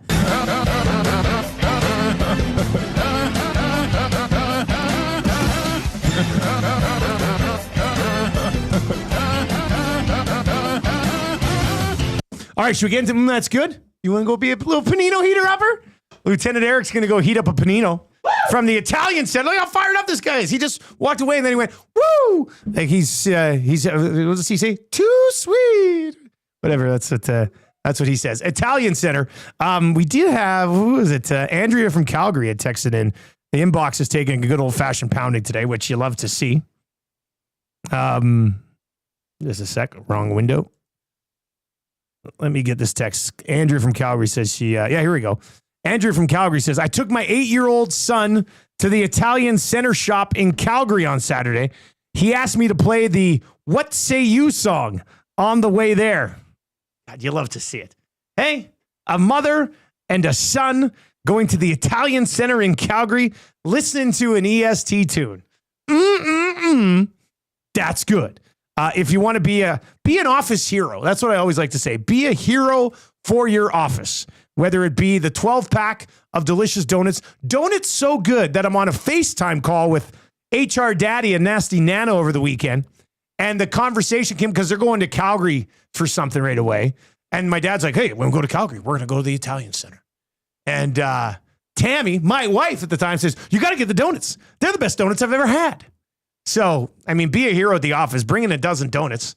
Or if you want to provide lunch for everybody, pick up some paninos because they too are delicious. Lieutenant Eric heating some up for us right now. Here's what's good from the weekend. The Masters yesterday. Rory McIlroy, the ups and downs, the drama, the emotion. I mean, just phenomenal. I'm getting goosebumps right now. My goosebumps are just starting to show up because watching that yesterday was just unbelievable. Like, he starts the round and you go, okay, Rory, you've had failed, haven't come up in some big spots. And he takes a double to start. All of a sudden he's tied with Bryson. Then he's trailing Bryson. And then he kind of turns it on a little bit and he's up by 4 at the turn. You're like, wow, if he blows it now, this would be a monumental choke job. And then he kind of, the back nine wasn't, well, I mean, not even the back nine. On 7, when he was in those trees and he just got under that one and hammered it up through and mostly over the trees and knocked it on. At that point, you're like, oh man, there's no missing today. And then he's trying to play it safe on the back 9, or at Augusta, as they call it, the second 9. He's trying to play it safe, so he puts the driver away on a hole, knocks a 3-wood down the fairway, steps up, lays up on the par 5, and then on the third shot, puts it in the drink. And at that moment, you're going, oh my God, classic Rory. He's going to piss this one away again. Then on 15, the shot around the trees to knock it on and have an eagle putt. He did not roll in the eagle, but he got the bird to take the lead again momentarily. That's the shot that will go down on his Masters highlight reel. The wrapping it around, just a ridiculous shot. When you saw the tracker head out right and then swing around, ridiculous. Then on 18, he's sitting up there, good drive. You're like, okay, he's got this. And he puts it in the bunker. I'm like, oh my God. Then he comes up and down out of the bunker, gives himself a reasonable putt. Looked like the sand shot was actually going to roll up a little bit more, but on the second bounce, it didn't release as much. Kind of checked up a bit and held it back, or else it might have been a tap, and it was a pretty good-looking sand shot. Has a makeable putt, pushes it wide, and at that point, you've got Justin Rose, who was 6 under on the day, fired 10 birdies on the day, had a ridiculous day. He's sitting there warming up, staying loose. Rory's coming off, missing the biggest putt of his life, and then he comes back and gets a birdie to win on the first playoff hole. I mean, I can't remember the last time I watched a sporting event that had the roller coaster emotions of what we witnessed yesterday with Rory at Augusta. I mean, let's go. Give me other moments in sports over the last 10 to 20 years that were as crazy as what we witnessed yesterday. There has to be some, but I'm not sure. I mean, it's so different and I know team sports, you can get sucked in, but when it's an individual sport at that event with the history that he has and with what was on the line, and to see him break down after the way he did, just so emotionally drained from the day. And then as I told Eric, I was trying to hold it together, but when he picked up his daughter and hugged her, that's when it was. I started crying. I looked at my wife. She barely even knows what's going on. She's kind of tearing up.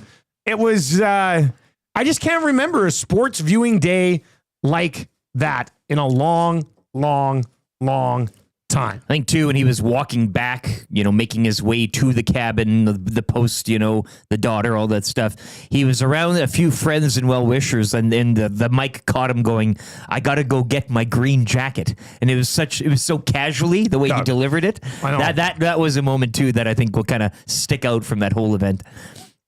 Just amazing stuff. Just got to go get a green jacket now. Do they fit them all prior to the tournament? Like everybody's got like and then I think they must give you your tailor it suit all. size. I'm always very intrigued by all that. So do you think they turn around quite quick? I was thinking about that too yesterday.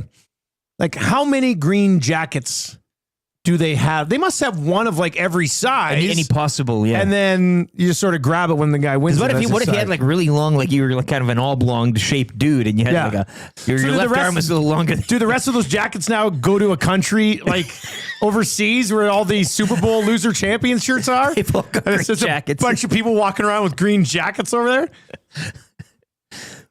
there. Anyway, it was phenomenal. Absolutely phenomenal. And 4.2 million as well. Just a cool. Yeah, he got 4.2 mil. I think Justin Rose got like 2.7 or something like that. So you don't feel bad for him. I did watch, I still kind of feel a little bit bad for him. Did you see the video that popped up? You might not have. I think my algorithm might be a little bit different, but the video that popped up of Justin Rose's like wellness bus over the weekend. He's turned like a bus into like a place where you can go. There's like a red light bed that'll help him recharge. There's a cold tub and a hot tub inside this. Like it's phenomenal what he's done in this thing. If I did any sort of physical activity, I would totally want one of those things. Well, they're interviewing DeChambeau and Rory. How are you going to spend your Saturday night going into that final pairing Sunday? You saw that. DeChambeau likes the Bond movies. He said he'd be all over his phone. Like, they're both totally different answers. Rory puts the phone away, some light watching, but what do you do? They were going to watch Saturday? Utopia, I think. But a weird night. Yeah. To kind of what do you try to keep everything normalized, but waiting around. Sickler's in from some work meeting probably somewhere. He's such a busy boy. I know it's a team sport, so certainly different than what the Masters was yesterday, but Argentina's World Cup victory was also really insane. Up and down, roller coaster of emotions, and I'm not even that big a soccer fan. You know what? It's funny, because I went to Kicks, right? Kicks? You did, right? Is that what I say? Kicks and done. Kicks done. Brooks and done. Oh, yeah. But that's what the World Cup did with Argentina. Was it not? Did I not remember watching that? Was that the one with Mbappe and Messi, and it was like insane? I remember watching that with my family on the same TV that I watched this Rory thing. I just think it's so different because it's individually. Like, people are talking about the Canada-US, 4 nations. I was there. I couldn't breathe for part of that. But I think it's just so different when it's one dude with the weight of everything just on him. It's phenomenal. And he managed to come through and get it done. It was pretty damn impressive. All right. 780-218-9999. 780-218-9999 is where you can chime in. Lingus over in the nasty chat. Guys, I pre-ordered a 12 donut box for Friday for work, and it was the most productive and happiest the office has ever been. The Italian Center Shop should do an experiment on employee production. That's good. Well, those donuts didn't last. We got a couple of sandwiches left. These are the milds, by the way, not the hots, and that's whatever. But yeah, those donuts, gone. She gone. Like they're delicious. Yeah. These are good too. The paninos. That's good. All right. Third hour is pretty jammed up. So let's get moving. If you're watching over on YouTube today, smash the thumbs up for your boys. One more time, if you are just joining us, William Huff right now. Go to williamhuff.com. They've got a deal on all of their Oilers playoff stuff. The big package comes with the banner, huge banner. What'd you say this banner is? 3.5 feet? 4 feet? Well, let me see. It's as tall as the Muzz. So it's a pretty big banner. And then you get the 2 of the decals, a whole big stack of stickers, and 4 pom-poms. And the code works for all of their different playoff packages. Yeah. all of the stuff. You can buy anything separately, one decal, banner, etc. You don't need the full package, but you will save 10% today up until 6 o'clock if you use the code ESTHUFF. That's ESTHUFF. Use that code when you go to WilliamHuff.com to pick up one of these packages. Crank up the fandom as the Oilers get set to face the Los Angeles Kings again. WilliamHuff.com. Use the code ESTHUFF. And yeah, you can pick up the pom-poms. You can just get the stickers. You can just get one decal if you want, or you can just get the banner. And they all come in at 10% off if you use the code ESTHUFF. All right, we need somebody to play Kind of Easy Trivia right now for Mr. Mike's. We've got a gift certificate to Mr. Mike's up for grabs. If you would like to play, text Brendan at 780-218-9999. 780-218-9999. The banner on the website, it's 48 by 24. That's the banner. Thank you very much for passing that along. Feet? Yeah, feet. For those of you listening on TuneIn, it's huge. No. Couldn't get it through the door. 48 by 24. So it's a great 4 size. feet by 2 feet. Yeah. And as you said, man cave, perfect garage, size. whatever you want to. Perfect size. Imagine if they win the cup and you don't have this. Above the supper table. What a loser you would be. 780-218-9999. Let Brendan know if you want to play Kind of Easy Trivia, and he will pick one of you, and you will have a chance to play. And when the gifts is Jay Rex over in the chat says that daughter hug got to me too, man. Oh, I was just thinking, like tomorrow after my round at the ranch, let's say I somehow on the first round of the year break 90, and I go home and pick up Elizabeth, I'll feel just like Rory felt winning the green jacket, man. Like Tammy's got a big hat on. Oh, she got a fancy hat. Marshall's hugging me and stuff. Amazing time. I will probably act like that if I break 90 for my first round of the year because it doesn't happen very often. So I'll be pretty excited about that. All right, 780-218-9999 if you'd like to play Kind of Easy Trivia today. Hour number 3, Kind of Easy Trivia, 3 questions too many, GCL Diesel Orange and Blue Breakfast, TSN's Ryan Rishaug from the Got Your Back podcast, Marvin Basin Snow Report, and the wrap for William Huff. Let's get into this. If you want to play, text them now. Sports update. Windsor Plywood, Leduc. Oilers back home to host the Kings tonight in one of 6 games around the NHL following last night's 4-1 victory over the Jets out in Winnipeg. Connor Brown, Adam Henrique, Victor Arvidsson, and Corey Perry supplying the goals. The GCL Diesel pregame show with Tom Gazzola comes your way at 7 here on EST to get you set for tonight. Other action around the NHL yesterday. Columbus over Washington 4-1, which clinched the President's Trophy for the Jets despite the loss to the Oilers. Flames keeping their wildcard hopes alive with a 5-2 win over the Sharks. Avalanche doubling up Anaheim 4-2. Leafs over the Hurricanes 4-1. Sens edge the Flyers 4-3, and Tampa beating Buffalo 7-4.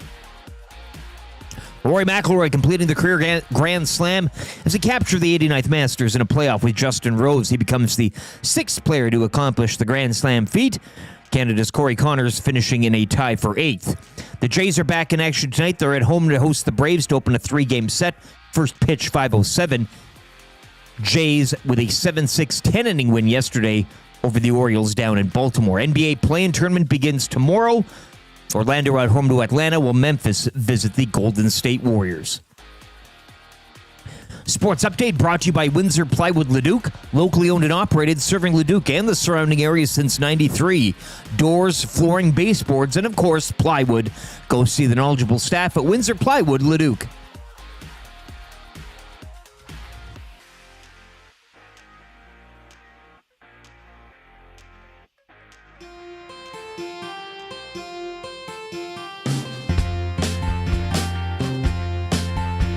I think we're gonna be glad. I think it's today, yeah. Connor Brown scored last night. His dragon is slain. He's finally out fish night. He's finally out fish night. Connor Brown's off to the shine. It's about time. He's had chances galore, 2-1s and breakaways, yeah. But he could never score, even strength of power play.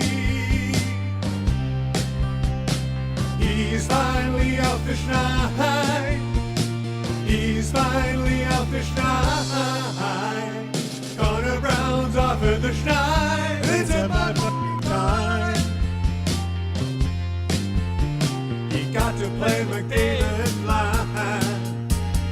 scored once, you should score twice by now. And got to play alongside Dry. How could he not score? How did he not score? How?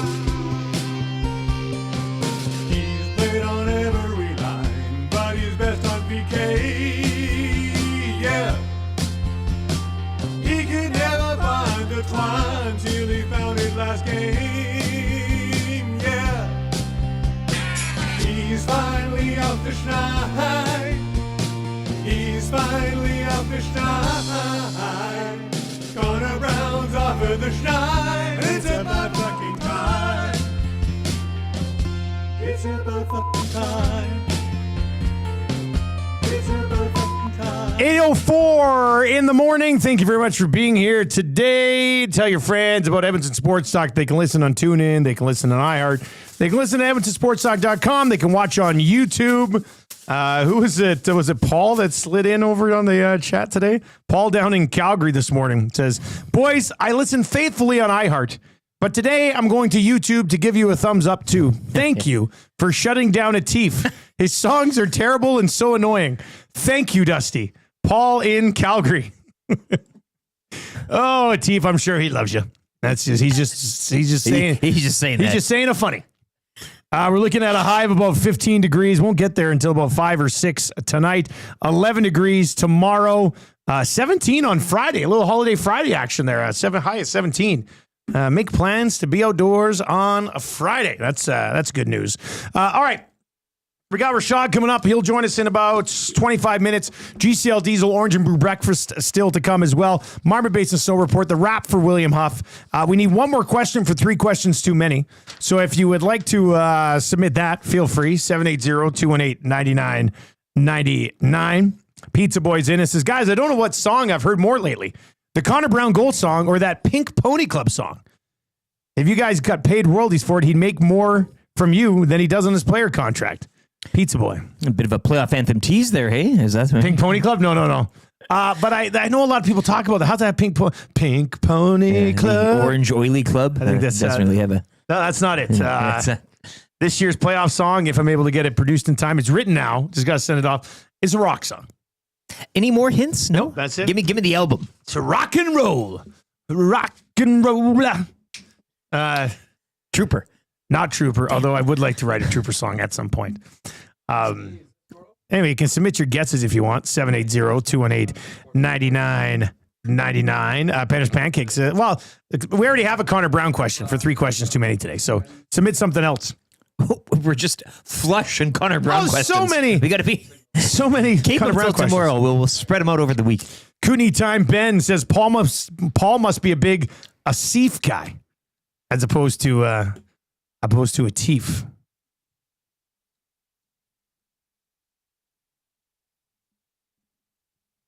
All right, Brendan, who's playing Kind of Easy Trivia today, buddy? Who do we have? Gordo today. Gordo's going to play today. Ooh. Looking to stake his claim. Head to Mr. Mike's for a 2-course steak dinner for just $39.99. Start with the Emperor's Caesar salad or the rustic onion soup. Then enjoy the tender 7-ounce sirloin steak with béarnaise butter and garlic mashed potatoes. Then loaded with savory toppings on top of that. Mr. Mike's. Eat locally. Enjoy casually. Be delicious. All right, Gordo. Let's bring in Gordo today. Gordo, you ready to play a little Kind of Easy Trivia to get the hour going? Yeah, ready to go. All right, here we go, man. Brendan will start the ticker after read the first question. Good luck. Who did the Oilers beat last night? Last night was... oh, shoot, I forgot. Pass. Which Oiler has 9 assists in his last 3 games? McDavid. Who do the Oilers play tonight? King. Who won the Masters yesterday? Rory. True or false? Rory McIlroy's from Manitoba. False. Whew. He had a bit of a Rory play on his own here. Hey, No! Oh, my God. What a weird start. No! My God. Damn it, Shake, stop it! They are going to remember that AM radio is a viable and modern source for news and entertainment. totally. People don't listen to AM like they used to. Seems like it's more about FM and color TV. That's stupid. It sure is, Kevin. I'm stoked. You stoked? I'm stoked. Just I'm stoked. Stoked. You cannot come to my house. No, not today. You cannot come to my house. No, not today.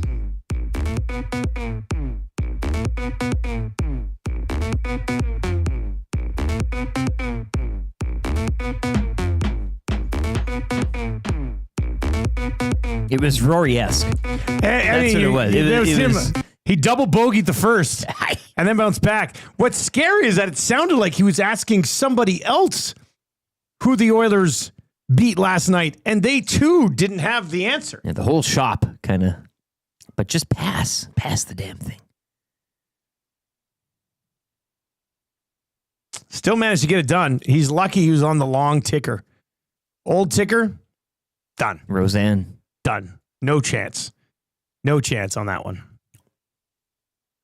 All right, we've got 3 questions too many. Then we'll get into the GCL Diesel Orange and Blue Breakfast. The Nielson Show today and every day brought to you by our great partners at South Fort Chevrolet. Drive a little, save a lot at South Fort Chev. Check them out, www.southfortchev.com. Save up to $8,000 right now on a 2025 Silverado 1500. You can text us in the Paris Jewelers inbox, www.parisjewelers.com. And, of course, one of your text messages will win the A&W text of the day. The iconic Teen Burger continues to crush the competition from Canada's original burger chain since 1956. And, of course, we're coming at you from the Popeyes Louisiana Kitchen Studio, which makes it absolutely delicious. Casino dealer Jay is accusing Gordo of asking Chat GPT. That was the. Is that what we heard in the background? The entity in the background, yeah. Thought I heard something in the background. GP couldn't even answer it properly. You can't even get the answer. Can't even get it done. Can't solve your problems, and I still don't understand Chat GPT. I don't know if do you need to sign up for it, or can you just go use it for free? I think use it for free? Reed did have a pay to play. Did Reed pay for it? Subscription or something? Every time I go on there, it looks like it's trying to trick me into signing up. Brendan, do you use ChatGPT? Like, are you a big AI nerd? No. Oh, okay. But I dabble with it sometimes, and you can. You go to the website and it has a little pop up. It wants you to sign in and make an account just so it can probably track you But I can X out of that. But yeah, you can just say log in as a guest and you're good to go. Wait, still log in as a guest or just click through as a guest? Click through. But do you get the same service then? Like, are you kind of? I would imagine so. I mean, there's got to be some benefits to having an account, though. Right. That's what I'm wondering. I think it just keeps your history. Oh, that's it. Oh. I don't know. I feel like the last thing I want is for an AI machine to have all my information. I hate it all. I hate all of it. Yeah. Even this new action figure trend, people are, hey, this is me. I'm kind of intrigued by that. Don't do it. Don't feed the beast. Okay, but do they? Can you actually order those? I know. Or is it just? It's just for the internet. It's all Jen data Cool mining. did one as an AM Nasty lister. It was pretty neat. I know. Casino dealer Jay says you can use it for free, but you can only upload 3 pics a day. Yeah, but why am I uploading pics onto Chat GPT? See, this I don't understand it, I guess. Anyway, is it worth signing up even for a free account? Who knows? I think ChatGPT would know. You should. Well, we better ask it. ChatGPT. Is it worth me signing up to your? Should I sign up? Will it ruin everything? 400 of you watching right now. Many, many more listening, obviously, on TuneIn and iHeart and EdmontonSportsTalk.com. We are 74 away from changing 400 over on YouTube. So that's easy peasy. 74 of you watching right now. Just hammer the thumbs up. We're changed 300 already. Changing 100. Boom. Brendan is on top of that today. Turd Ferguson says Grok is better. That's the Twitter one. I've never tried it. I call it Grok. So what do you do? Grok? So ask anything. Yeah. Okay. Let's see here. Let's see what happens here.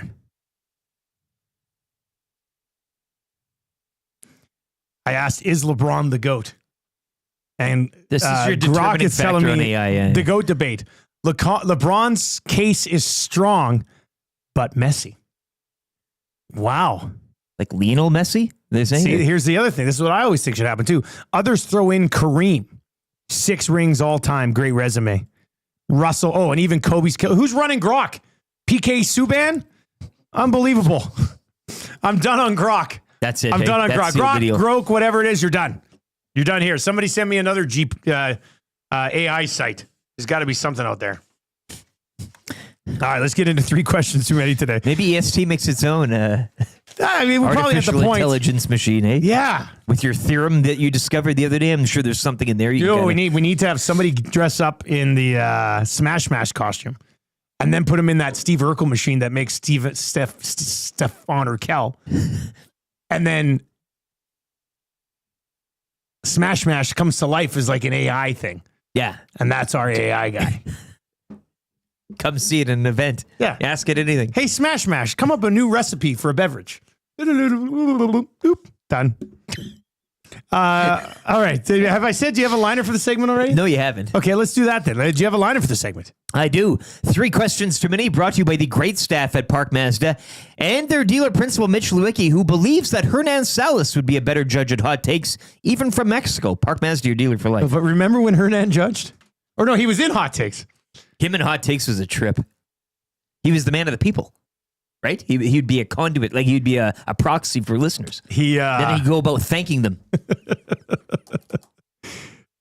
Yeah, that was. I mean, we've had a bunch of different. We used to rotate through people doing Scalding Hot Takes. Yaremchuk had a pretty good run. He was good on Scalding Hot Takes because he was our number 3 guy for a while. Yeah, Titch won a tournament. That was the one where Wannick decided I got hosed, so I'm out now. So that's why he's never taken part in hot takes ever since. Titch was a stone cold killer. But I will say this. I do think Hernan was the worst Scalding Hot Takes contestant of all time. You're then saying the people's side. All he did was outsource. That was all it was. And then he would thank them afterwards. Remember, it was quite the bit. Raider Jesse texted and says, you upload a picture and say, hey, make this pic of LTE look like he's the starting safety of the Rough Riders. That said, I hate all this AI garbage. Massive resource hog, causes environmental impacts. The data centers are literally harming air quality. Well, every search. We don't need to. It's very depressing. I don't want to hear anything about this. No, you certainly do not. Hey, there's your Lieutenant Eric. Yeah, I don't even want to look at it. I don't want any of it. I think it looks great. I'm going to save this. Somebody did a Lieutenant Eric. Delete. Thank you for the thought, but delete. A Lieutenant Eric toy or whatever they're doing right now. Kind of looks like you. Your beard is great in this thing. That's kind of neat. There's mine too. Oh. Yeah, I mean, that's not bad. My face is a little wide, I think. Chicken tendies, LeBron. Oh, I'll save that one too. This AI stuff, eh? It's catching on. How do you choose all the little side options? It's terrific. The Bomba guy, thanks for sending those over, buddy. All right, 780-218-9999. Do you have a Twitter account, Rick? I do. It's at Lieutenant_Eric. You can follow on Twitter. And also at YEG Sports Talk. Somebody sent Jimbo, I think it was, in the Paris Jewelers inbox. First texter of the day sent in a pallet of green bananas from Costco, to which I tweeted out it's a party machine. Oh, yeah, that was a good one. Yeah, I did see that coming in earlier. Yeah. All right, question number 1. Guys, with Rory finally getting his Masters, which athlete's search for a championship is now the biggest story?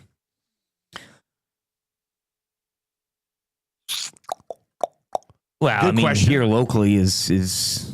Okay, but, I mean, for us locally, you're like Connor McDavid needs a title. But it doesn't mean in the... But in the overall bigger scope of sports right now... I mean, is it Nathan Rourke lifting a Grey Cup?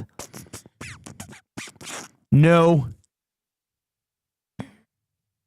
I'm trying to think if McDavid is the biggest story of like guys who haven't won a title. Well, if you're looking in the top 4 leagues, so let's... let's run Justin Rose back at the Masters. Yeah, that's the answer. When you there finish from a golf, second 3 times, maybe the answer is just Justin Rose. I don't know. Josh Allen, Super Bowl. And being that he plays for the Bills, a Super Bowl, like delivering and the NFL first. is a monster. Yeah, and maybe that's the who else in the NFL right now would be a story such as that?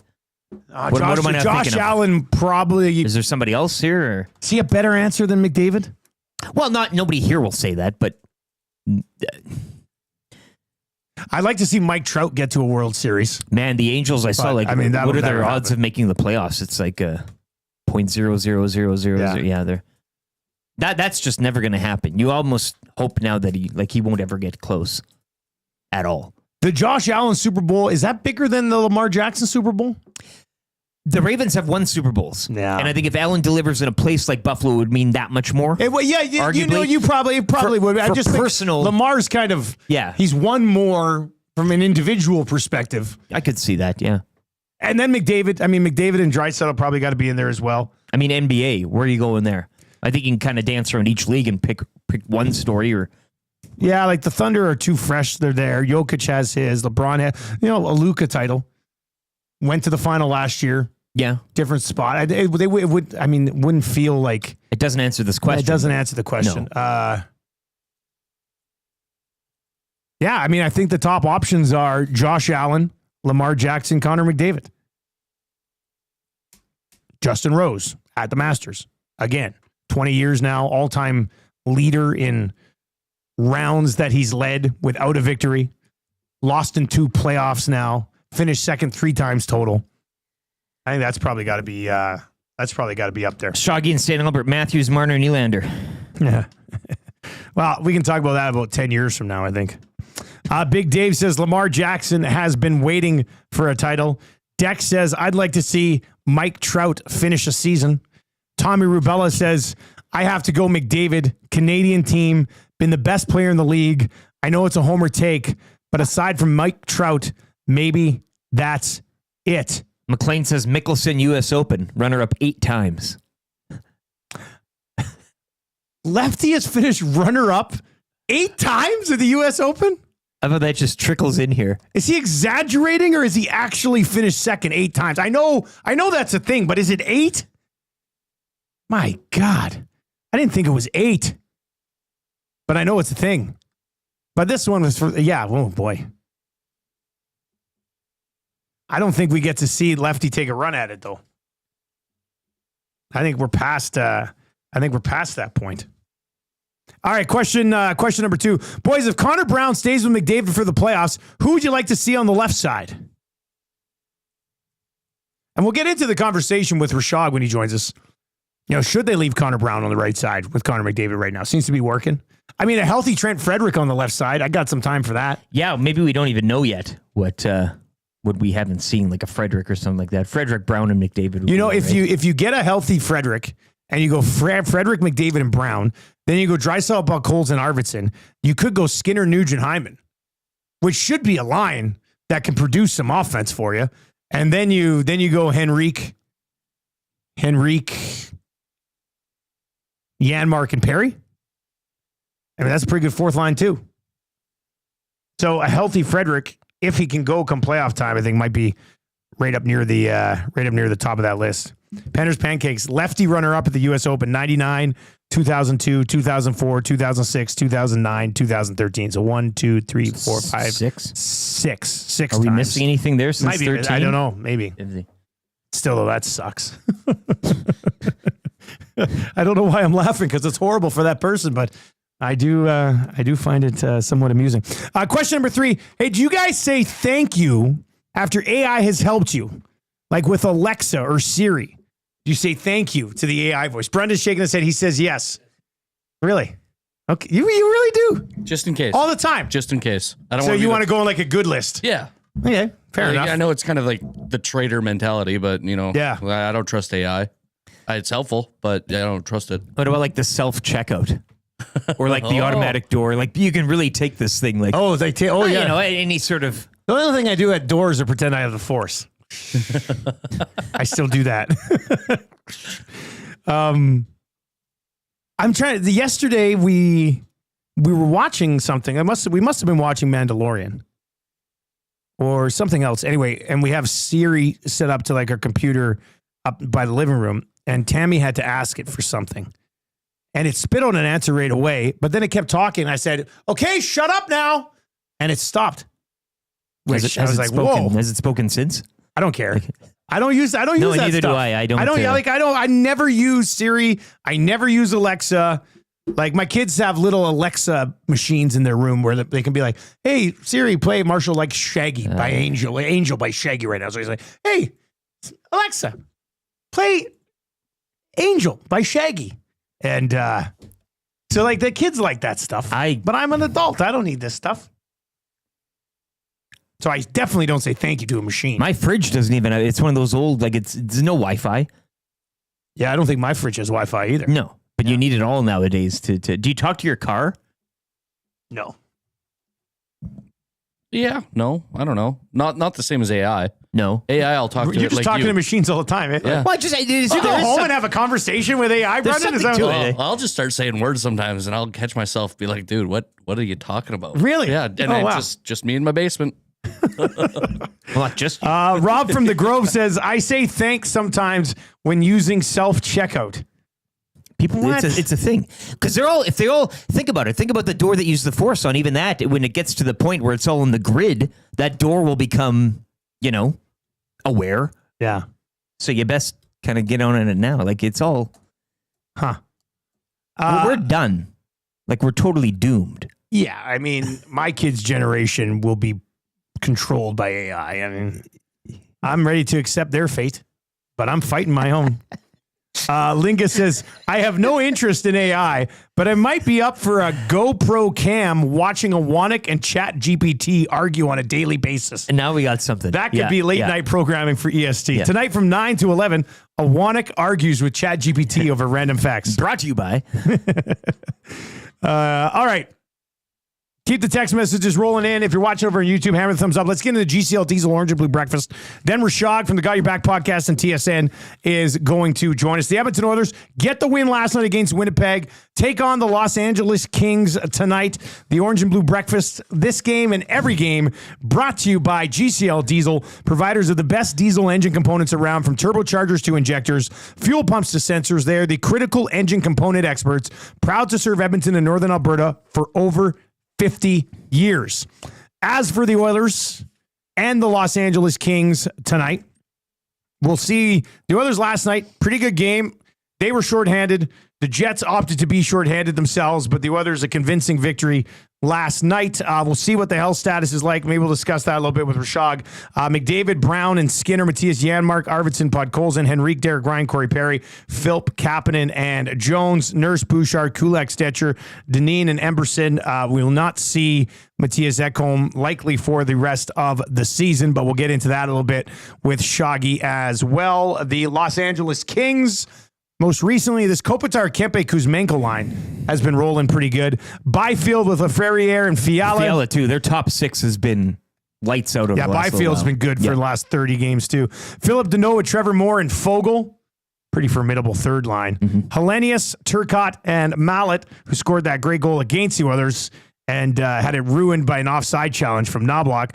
Mikey Anderson, Brant Clark, Gavrikov, Spence, Mulder, and Burrows on the back end for the Los Angeles Kings. As for a list of guys who aren't tough enough to play hockey tonight, let's get your podium physiotherapy injury report. Knee pain from that nagging ACL injury, hip or shoulder pain slowing you down, back pain after a long day at work. Well, we've got you covered. Whether it's a sports injury, post-op recovery, or the wear and tear of everyday life, our expert team is here to get you back on track. Podium Physiotherapy. Unlock the athlete in you who can't go tonight. For the visiting Kings, Joel Edmondson and Drew Doughty both listed as day-to-day this morning, and Tanner Jeannot is out. For the Oilers, John Klingberg, Alec Regula, Evander Kane, Matthias Ekholm, Jake Wallman, Trent Frederick, Zach Hyman, Leon Draisaitl, Ryan Nugent-Hopkins. Now, we'll see you on the skate later today. Maybe a Nuge or a Wallman, who knows? But just get healthy. Who cares what happens? Yeah, and keep just the bug away. Healthy. If you're sick, stay home. Yeah, get some chicken noodle soup, gargle some salt water, and be ready for the playoffs. What's your key to a victory tonight? Before seeing what the lineup might look Nobody like. knows right now, right? I don't know. And I don't think a key, I think right now the question even too, I don't really, I know that home ice is still there and capable. I'm cool and I'm totally fine with the Oilers not getting it, to be honest. That's I've always come out on that end. Now they're not losing it by 20 points or anything like such as that. It's close, it's right there, but look, I don't think the result of tonight's game is I don't even think, like, do you see this as something as much like last night? You're not that's not the true Jets team. This isn't the true Oilers team. Do you put any stock in any sort of mental mind games tonight that you're trying to get up on the other team or trying to, like, anything such as that, knowing that these two will play, in a week's time? I am really putting nothing into this game. Yeah. I mean, let's see what lineup they roll out there, but there's no psychological advantage that you're gaining one way or Oilers another. Could be missing 4 significant pieces. I mean, but if the Oilers can really, I don't know, if they could, given their injury situation and they show up tonight and give them that could get in the head. If the Kings are rolling this lineup out there and the Oilers roll their lineup out there and beat them, that would have to get in their head a little bit. I think so, yeah. Maybe. I don't know. They're professional athletes. I wonder who. Well, I know, but it does happen though. They're not AI. They are just human after all. Are they AI? Or we don't know. Maybe they are. Have you seen the way Byfield's been playing lately? Even his name sounds AI-ish. Byfield. Rittich the robot. All right, looks like Rishaug's trying to connect, so we will have Ryan Rishaug coming up from the Got Your Back podcast to continue this conversation on the Oilers. The Marmot Basin Snow Report and the wrap for William Huff, all still to come as well. If you were watching over on YouTube right now, Bruce from William Huff dropped off their Oilers package for the playoffs. In the big package, you'll get a bunch of stickers, a couple of decals, a bunch of pom-poms, 4 pom-poms. Wear it as a hat, too, if you want, hey? And then the big thing, the big banner. This is 48 inches by 24 inches. Smells delicious. And you can get one of these things. You can get the whole package. You can get some stickers. You can get one decal, or you can get the whole package. Either way, if you use the code ESTHUFF, that's EST Huff, you will get 10% off between now and 6 o'clock tonight. So go check out what they got. Snag some items. They would love it. We would love it. Check them out. www.williamhuff.com and use the code EST Huff when you're purchasing your decals, your stickers, your banners, and your pom-poms. All right, Ryan Rishaug on the other side. Let's get to a sports update right now for a place where it's always game day, Century Casino Sports Bar and Lounge.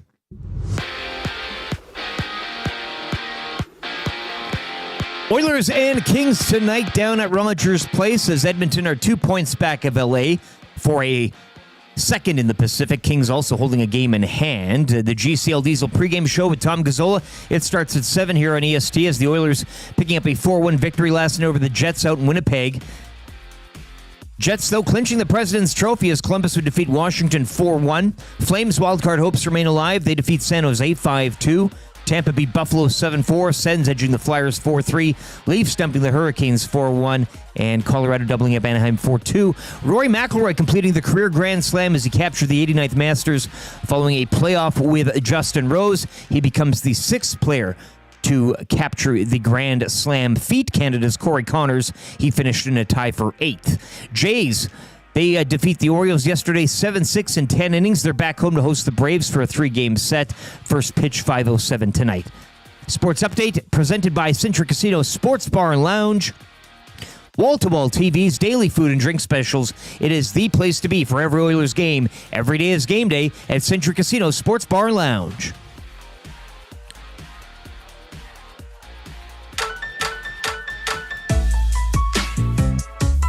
Timberlake rocks. Is that a mandate of yours? God, what are we talking about here? Good question. Can some of it be about sports? Yeah. All he needs to do is just get in front of people and state his case. If they had the mandate from the people, blah, blah, blah, I don't know where that information came from, but I would question it. Time for the Morning Mandate with Ryan Rishaug. This is what sports broadcasting is all about. You know what? That may be a good point, Ryan.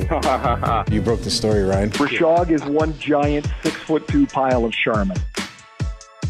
8:30 on the Nielson Show. Thank you very much for being here today. You can text us anytime, 780-218-9999. If you're watching over on YouTube this morning, we are 27 likes away from changing 400 on the thumbs up machine. So give us the fawns there. Thumbs up for the boys this morning. Very much would appreciate that. We got the Marmot Basin Snow Report still to come and the wrap for William Huff. Oilers back in action tonight right away against the Los Angeles Kings. We're going to discuss that with Ryan Rishaug and the Monday Morning Mandate, brought to you by the Got Your Back podcast, available on all podcasting platforms and, of course, on the YouTube channel as well with Rishaug, Struddy, and Rob Brown. Let's bring in Ryan Rishaug this morning.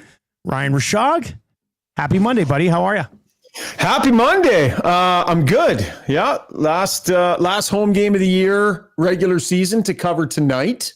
and expecting it to just be a big, long list this morning down at the rink of injury updates. So I'm going to bring my pen and pencil and just let's start listing them off one by one by one by one by one by one by one by one. What's it been like covering this team on a daily basis over the last few weeks? It's been a little weird. It's a playoff time, so Chris Knobloch naturally isn't going to want to say a lot about injuries, but at the same time, we got to push him and grill him a little bit. So it's this uncomfortable dance that we have to do with him where we got to push for answers. He's got to try and protect the information while not flat out lying to us. So I think generally speaking, Chris does a pretty good job of figuring out how to be honest when he can. And, they hide behind haven't talked to the trainers yet a little bit. Can't blame them for that.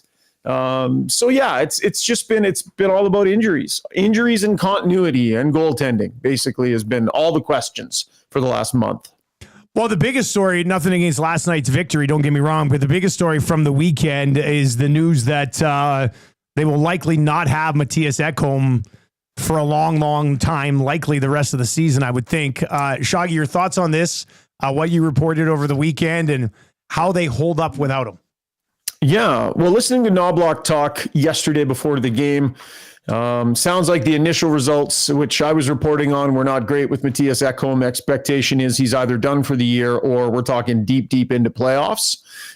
So Knobloch said yesterday they were getting a second opinion, which of course you would want to do, just to see if maybe there is a pathway to a guy returning sooner. But I think it's a pretty significant injury. So I don't know if we'll get news today or not. Big picture, this is a devastating blow.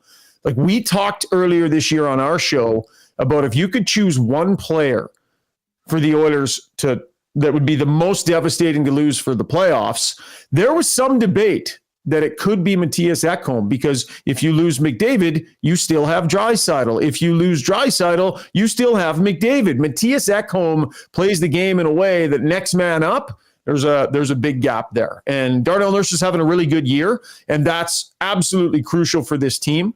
That is a huge bump for them.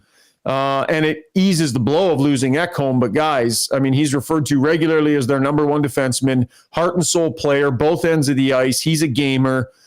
This is crushing to the Oilers' chances of getting back to a cup final if he is not going to be available for some time.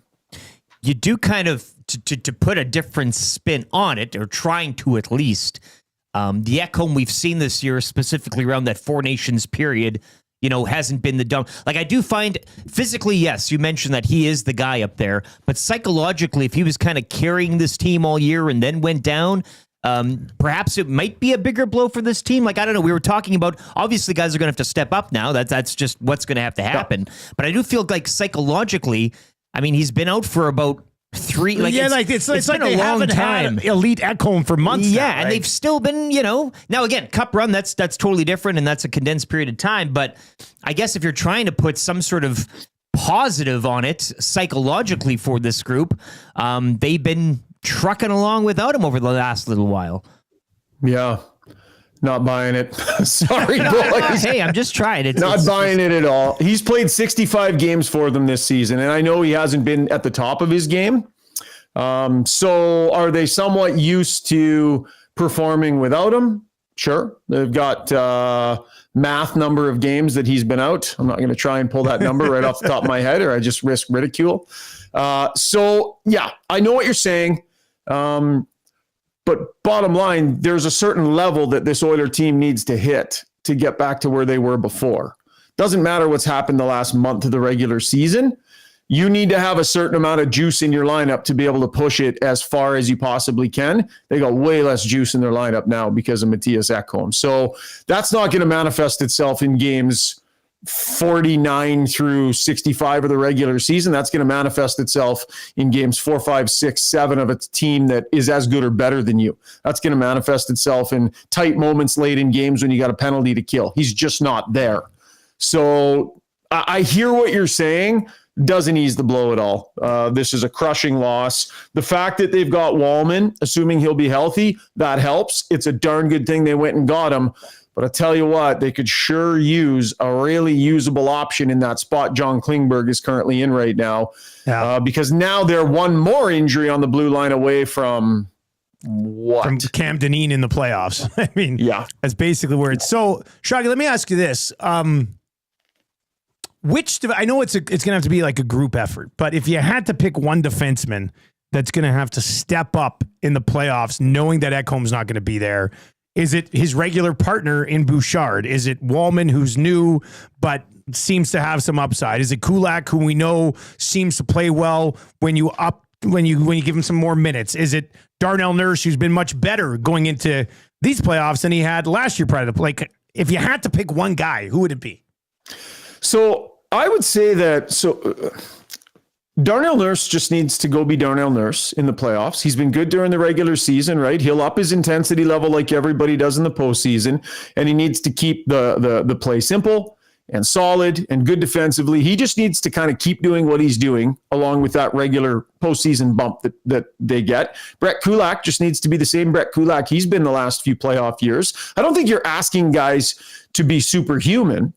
The one guy I would point to and say he needs to find a level he hasn't found yet this year is Evan Bouchard, right? So Bouchard is going to need to run that power play and be efficient. He's going to need to be a great puck mover like he always is. Excuse me. But he's absolutely going to need to recapture the defensive game that he had last year. If he doesn't, and that has been absent for a lot of this season, if he doesn't recapture that same thing he had last year in the playoffs where it was like he was going over the boards in the last minute to tie games, do you guys remember that? He was so usable, so reliable all the time in key moments last year. Both ends. Exactly. He can do it. Hasn't done it consistently yet this year. So if Evan Bouchard does not rediscover that reliability in his own end that he had at last year's playoffs, there's not going to be much that other people can do to try and make up for the loss of Matthias Ekholm. There's the biggest gap to be made up there, in my mind, from what Bouchard is giving them now to what they need from him in the defensive end. He's had a decent offensive year, right? I'm not piling onto him, but I think we all know his play has dropped from where it was before.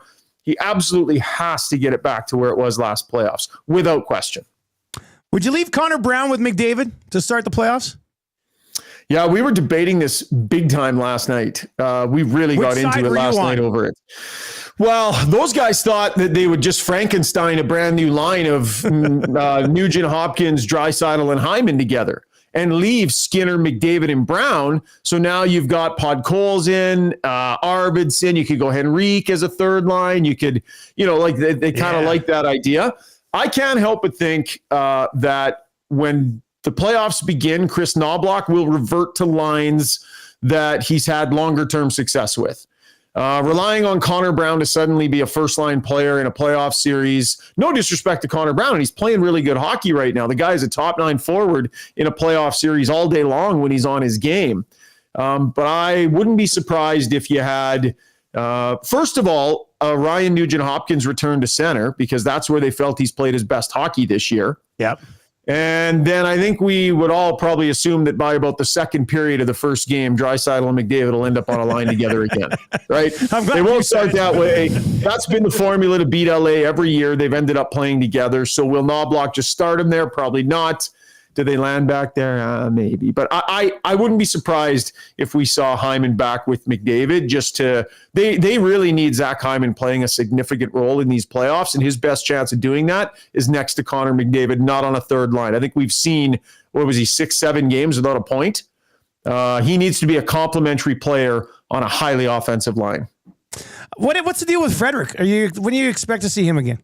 Yeah, he's on my list. He's on my list. We'll get down there. We'll see if he's skating, see how he's looking, see what he's doing. I mean, my gut is that very doubtful for the start of the playoffs, just based on the flow of things. But I haven't been around the team for a day or two here as they've been on the road. So let's see. Let's see if he's skating with the group again. Let's see where his head is, where physically he's at. And that is on the list to ask Chris Knobloch, along with Ryan Nugent-Hopkins, along with Zach Hyman, along with Leon Draisaitl, and along with Matthias Ekholm. Big long list of questions.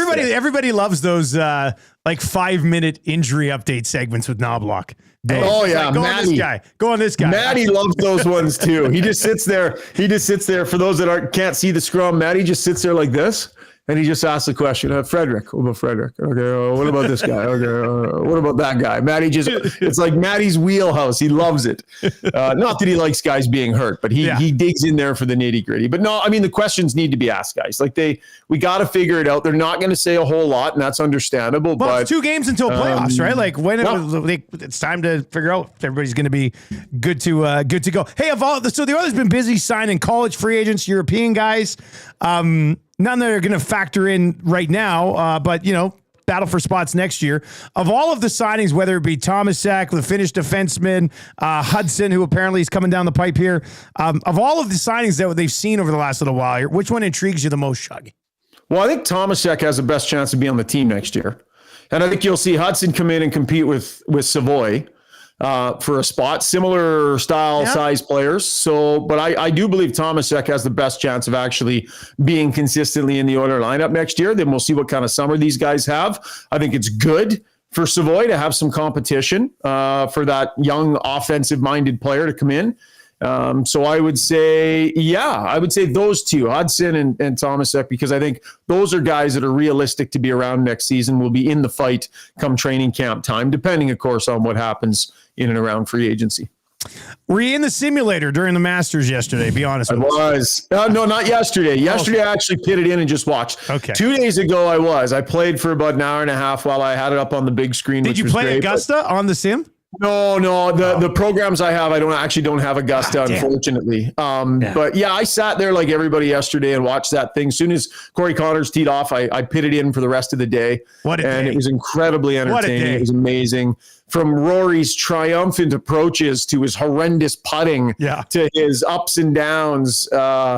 DeChambeau in the early going, grabbing the lead, Connors stepping on it early on, like, man, oh man, just wanting so badly for him to be in the fight. You guys know, like, I don't cheer when it comes to the Oilers and hockey and that kind of thing. Yesterday was one of those sporting days. I got to sit on my couch downstairs. I was legit cheering.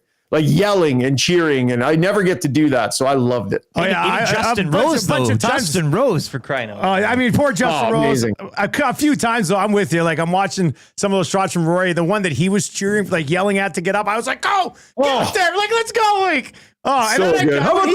When he picked up his daughter after the win, I cried. Yeah. I was crying while I was watching it. Like, little choked up. How about the one he shanked into the water? Like, how do you miss a 4-foot putt for the Masters? How do you shank one into the water? When like, he was it's just playing it safe. Like he went through wood and then laid up to make sure he didn't go in the water. Then he goes in the water. Basically had trouble hitting fairway for most of the round. Yeah. And still managed to pull it out. Like yesterday was just a phenomenal day. Did you hear Bryson DeChambeau talking about Rory not talking to him? He said he didn't talk to me. He wouldn't talk to me. Yeah. Didn't say a word to me all day. I mean, we all saw them say hi to each other. He said, "Good luck out there." Yeah. And then not a word all day long, which I don't know. What did you guys think of that reaction from Bryson? I think that's pretty standard. I don't think Tiger said a lot to his opponents. No, I don't think Tiger probably talked at all to any of those guys. Yeah. And I saw when they were on the range before, they were doing like a little chat sort of back and forth. So I mean, Rory, it was really weird because when Rory went double start and then like I took another bogue and Bryson had gained and he was like high-fiving all the fans walking along. I was like, oh man, like you're going to see Bryson basically like being carried among the crowd as Rory implodes. And then it was just such an up and down day. And then, I think Bryson was a little bitter with how his day, he fired a 75 on a Sunday at the Masters. Like he's on his phone too much Saturday night. Maybe that's what it was. Yeah. But I just, the drama around that event yesterday was what a day, man. So good. What a day. And I love having a Canadian in contention on a Sunday. Like that's something you can get in there and cheer for. I don't cover the PGA Tour, so happy to get in there and cheer. It was a nice day of cheering for me. Connors is going to take more runs of these things, I think. Yep. I mean, he's just such a great iron player. Yeah. Man, he killed himself with his putter, though. At the end of round 3, he could have had probably 3 or 4 more birdies if he could have got his putter going just a little bit. I don't know how many he missed from inside. And then what was the one yesterday? That was like a foot, and he completely missed first hole. It missed. First hole out of the gate. Missed by like 18 inches. Didn't even lip it out. Like it was. That was tough. Anyway, all right, Shaggy, good stuff. You guys will have a new episode of Got Your Back tonight after the game, I'm assuming? Yeah, you bet. We got tonight after the game. Then we got Wednesday as well. We got Struddy's World on Wednesday, too, from 12 to 1. So tons of content coming at you this week. Thanks, pal. Good stuff, buddy. We'll talk to you later. There you go. Yeah, that's see you guys. Ryan Rishaug, Got Your Back podcast, available on all streaming platforms, podcast platforms, and over on YouTube as well. The Monday Morning Got Your Back Mandate brought to you by the Got Your Back podcast with Strutty and Browdy and Ryan Rishaug. All right, let's get into the Marmot Basin snow report. As last time I see Murray McCourt's back from the Masters. Yeah, right. Never even saw him on TV. I'm not even sure he was there. Let's get to your snow report.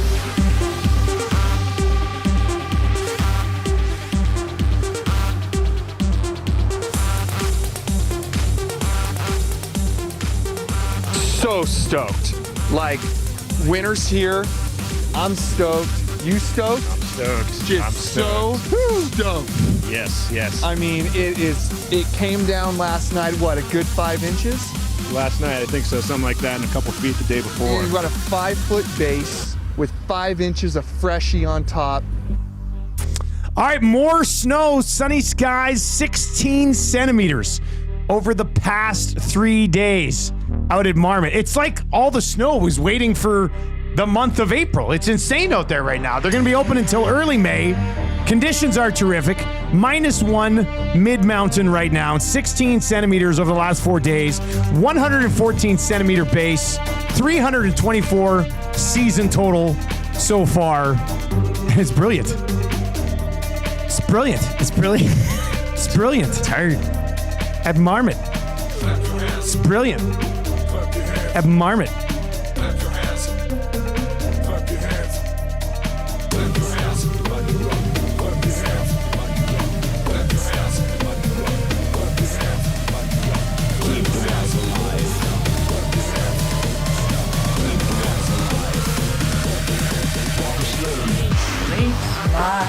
Day. Tradition unlike any other. Tradition unlike any other. 850 skimarmot.com for all the details. Spring skiing is definitely here. Great deals, warm weather at Marmot. Changing 400. That's good news. Oh, hell yeah. Like to see that? We didn't even talk about old Ludwig Aberg there. I know. You went to collapse. He's hanging around. Kind of the story that got away, but took a quad on it. Didn't he take a quad on 18? He couldn't touch that. Poor guy. Changing 200. Changing 200. All right, there's enough of you watching. You could probably change 500 if you really wanted to. Hammer the thumbs up right now if you're watching over YouTube. Did you just call them cowards? Well, I mean, you'll never have the balls to hit the thumbs up. We dare you. We dare you to hit the thumbs up right now, you risky boys and girls. So if you're watching over on YouTube, hammer the thumbs up for us. Let's see how high we can take this before the end of the show. All right, let's dive into the wrap for William Huff. Great having a visit from Bruce earlier this morning. And Bruce did drop off all of the playoff gear that William Huff is rolling out. They're official partners of the Edmonton Oilers. It's WilliamHuff.com. You've got the pom-poms, you got a decal, you got the stickers, and you got the banner. Smell it, Rick. Smell it. Ah, it's so good. I bring that in the hangout with me today. Yeah. Are you on the hangout today? I'm in the hangout. Yeah. Are you going to call out Murray on faking going to Augusta? Oh, yeah. I wonder what he thinks of the creek pisser.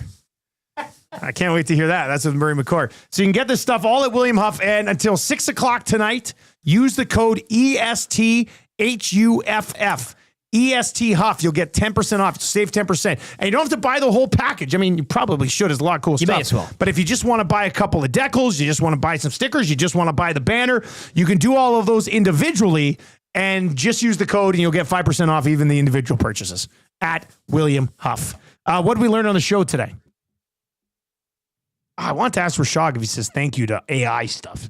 He would have probably had a great take on AI. Oh, you know that's running his house, hey? I would assume his whole house is set up by AI. It's a smart house, and that goes without him.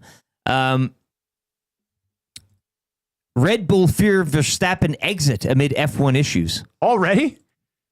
Holy smokes. They're going to turn the team over to Yuki Tsunoda. Concern is growing within Red Bull that Verstappen will leave the team at the end of the year, according to motorsport advisor Helmut Marko. Does it say where he's going? You're going to replace Antonelli at Mercedes? Maybe he takes a sabbatical. I don't know. I love that, like, now that it's kind of even. Has 2 bad pit stops, and they're like, he's done. He's leaving. We didn't even get into it, but Gager's back in the building today. Well, so there'll be a lot of F1 talk today. He'll be back on EST afternoons today, which is obviously very exciting. Hernan continues to enjoy his vacation. Oh, does he Has ever? he sent you a bunch of darts? Hernan's just sending pictures of himself smoking to Eric from vacation. There he is. Oh, that man is having a dart on vacay in Mexico. He's loving it. And YouTube Trev is finding a new place to live, so he's off. Multiple. He's off this week as well. Yeah, apparently they're lining up for him now. Yeah, like they're coming after him now. Drive that price down. So that's pretty exciting. What I learned today is you can get these great packages or individual items at williamhuff.com. Cash texts in still. He goes, I still can't get over how great the Masters Sunday was yesterday. Like, wow. I know.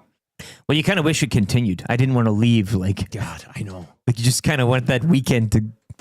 So good. Loved so it. it's safe. You feel very safe. Nance, the music, the birds, everything. The cabin, Rays Creek. So many things. It was a perfect day. It was a perfect day, and I thought it had the perfect ending. All right, let's get to the sound of the day. Back to Connor Brown, hey? Connor Brown's on fire. Leave him with 97.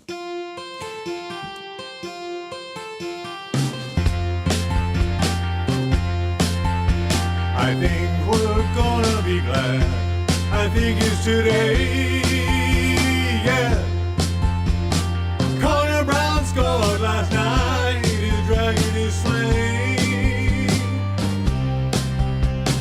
He's finally out the schneid. He's finally out the schneid.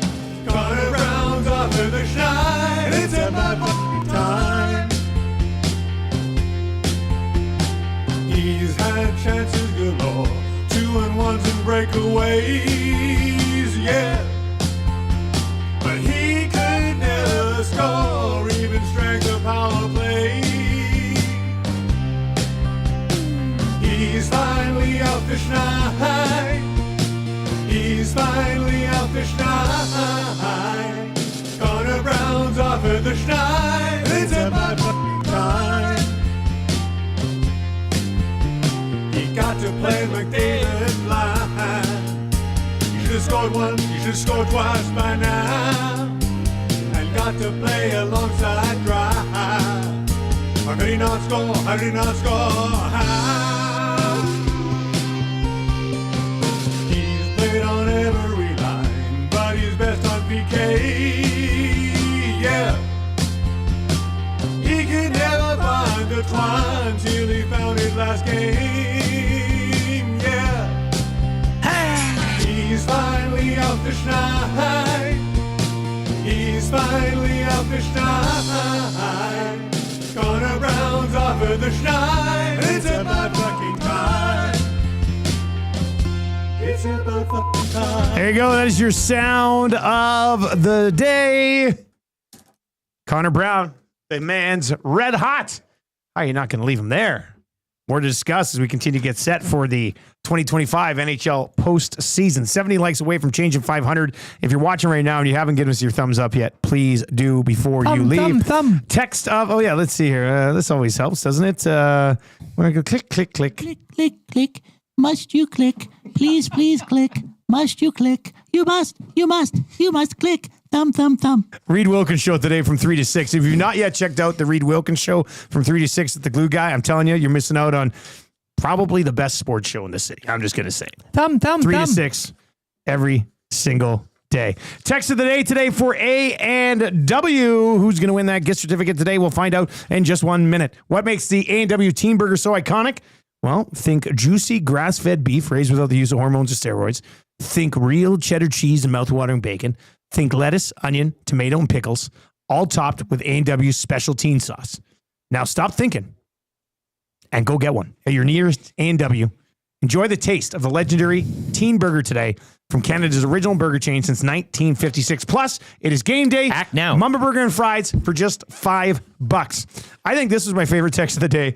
We were talking about the blue line, and we were talking about how injury-riddled the Edmonton Oilers are. Jason texts in today at 7:45 and says, "Where's Brady Stonehouse?" Wow, what a pull. How's that for a pull? What on a day pull. like today, out of nowhere. You went there. Where's Brady Stonehouse?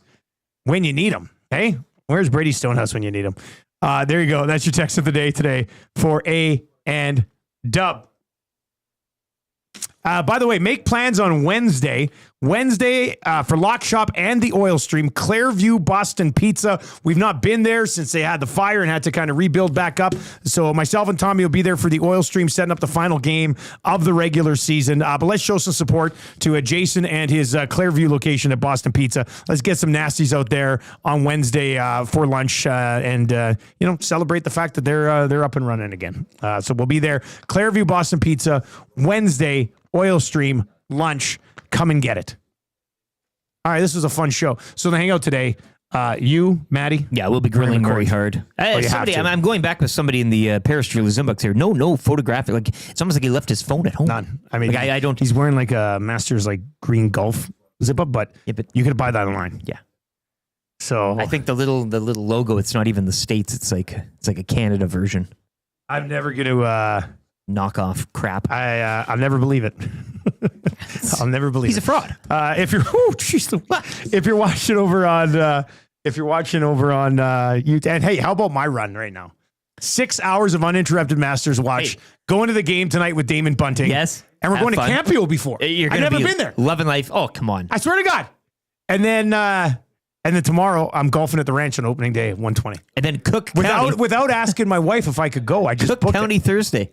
And then I'm going to go to Cook County on Thursday night. I should at least go by and take a selfie like I'm going to go in. Then go home and have a nap. Mind you, we're not working Friday morning. The reverse Murray, I think is what they call it. Beecroft, Maddie, all my old Cook County guys. Branko, if you guys are around, fire me a text, Pop by just for one. You got to complete. Even tell Tammy, we got to complete. Yeah, pop around 9 o'clock. It's the career Grand Slam. I have to do it. That would be the Grand Slam of life right there. Rosia here? Like, Grand Slam of life. All right. If you're watching on YouTube, turn on the autoplay. This guy's locked and loaded for 2 more hours on the hangout here. So turn on autoplay. That'll take you right on over. What are you going to drink when you're on there? Finish a long drink? I'll get a little something, I'm sure. Yeah. I drank enough Saturday, but time to get right back in the game. I'll be on hour 1 and Brendan's against B-Dog on hour 2. I like this. So we're nice little hourly we got to slap hands when we come in and out. Yeah, and butts. All right. For Brendan, Lieutenant Eric, I am Dustin Nielsen. Thank you very much to our presenting sponsor at South Fort Chevrolet. Drive a little, save a lot at South Fort Chev. I'll talk to you in the lock shop. Oh, I'm sure Huss is going to be, we're going to have so many looks from Huss today it's going to be a great lock shop. We'll talk to you 11. Take it easy.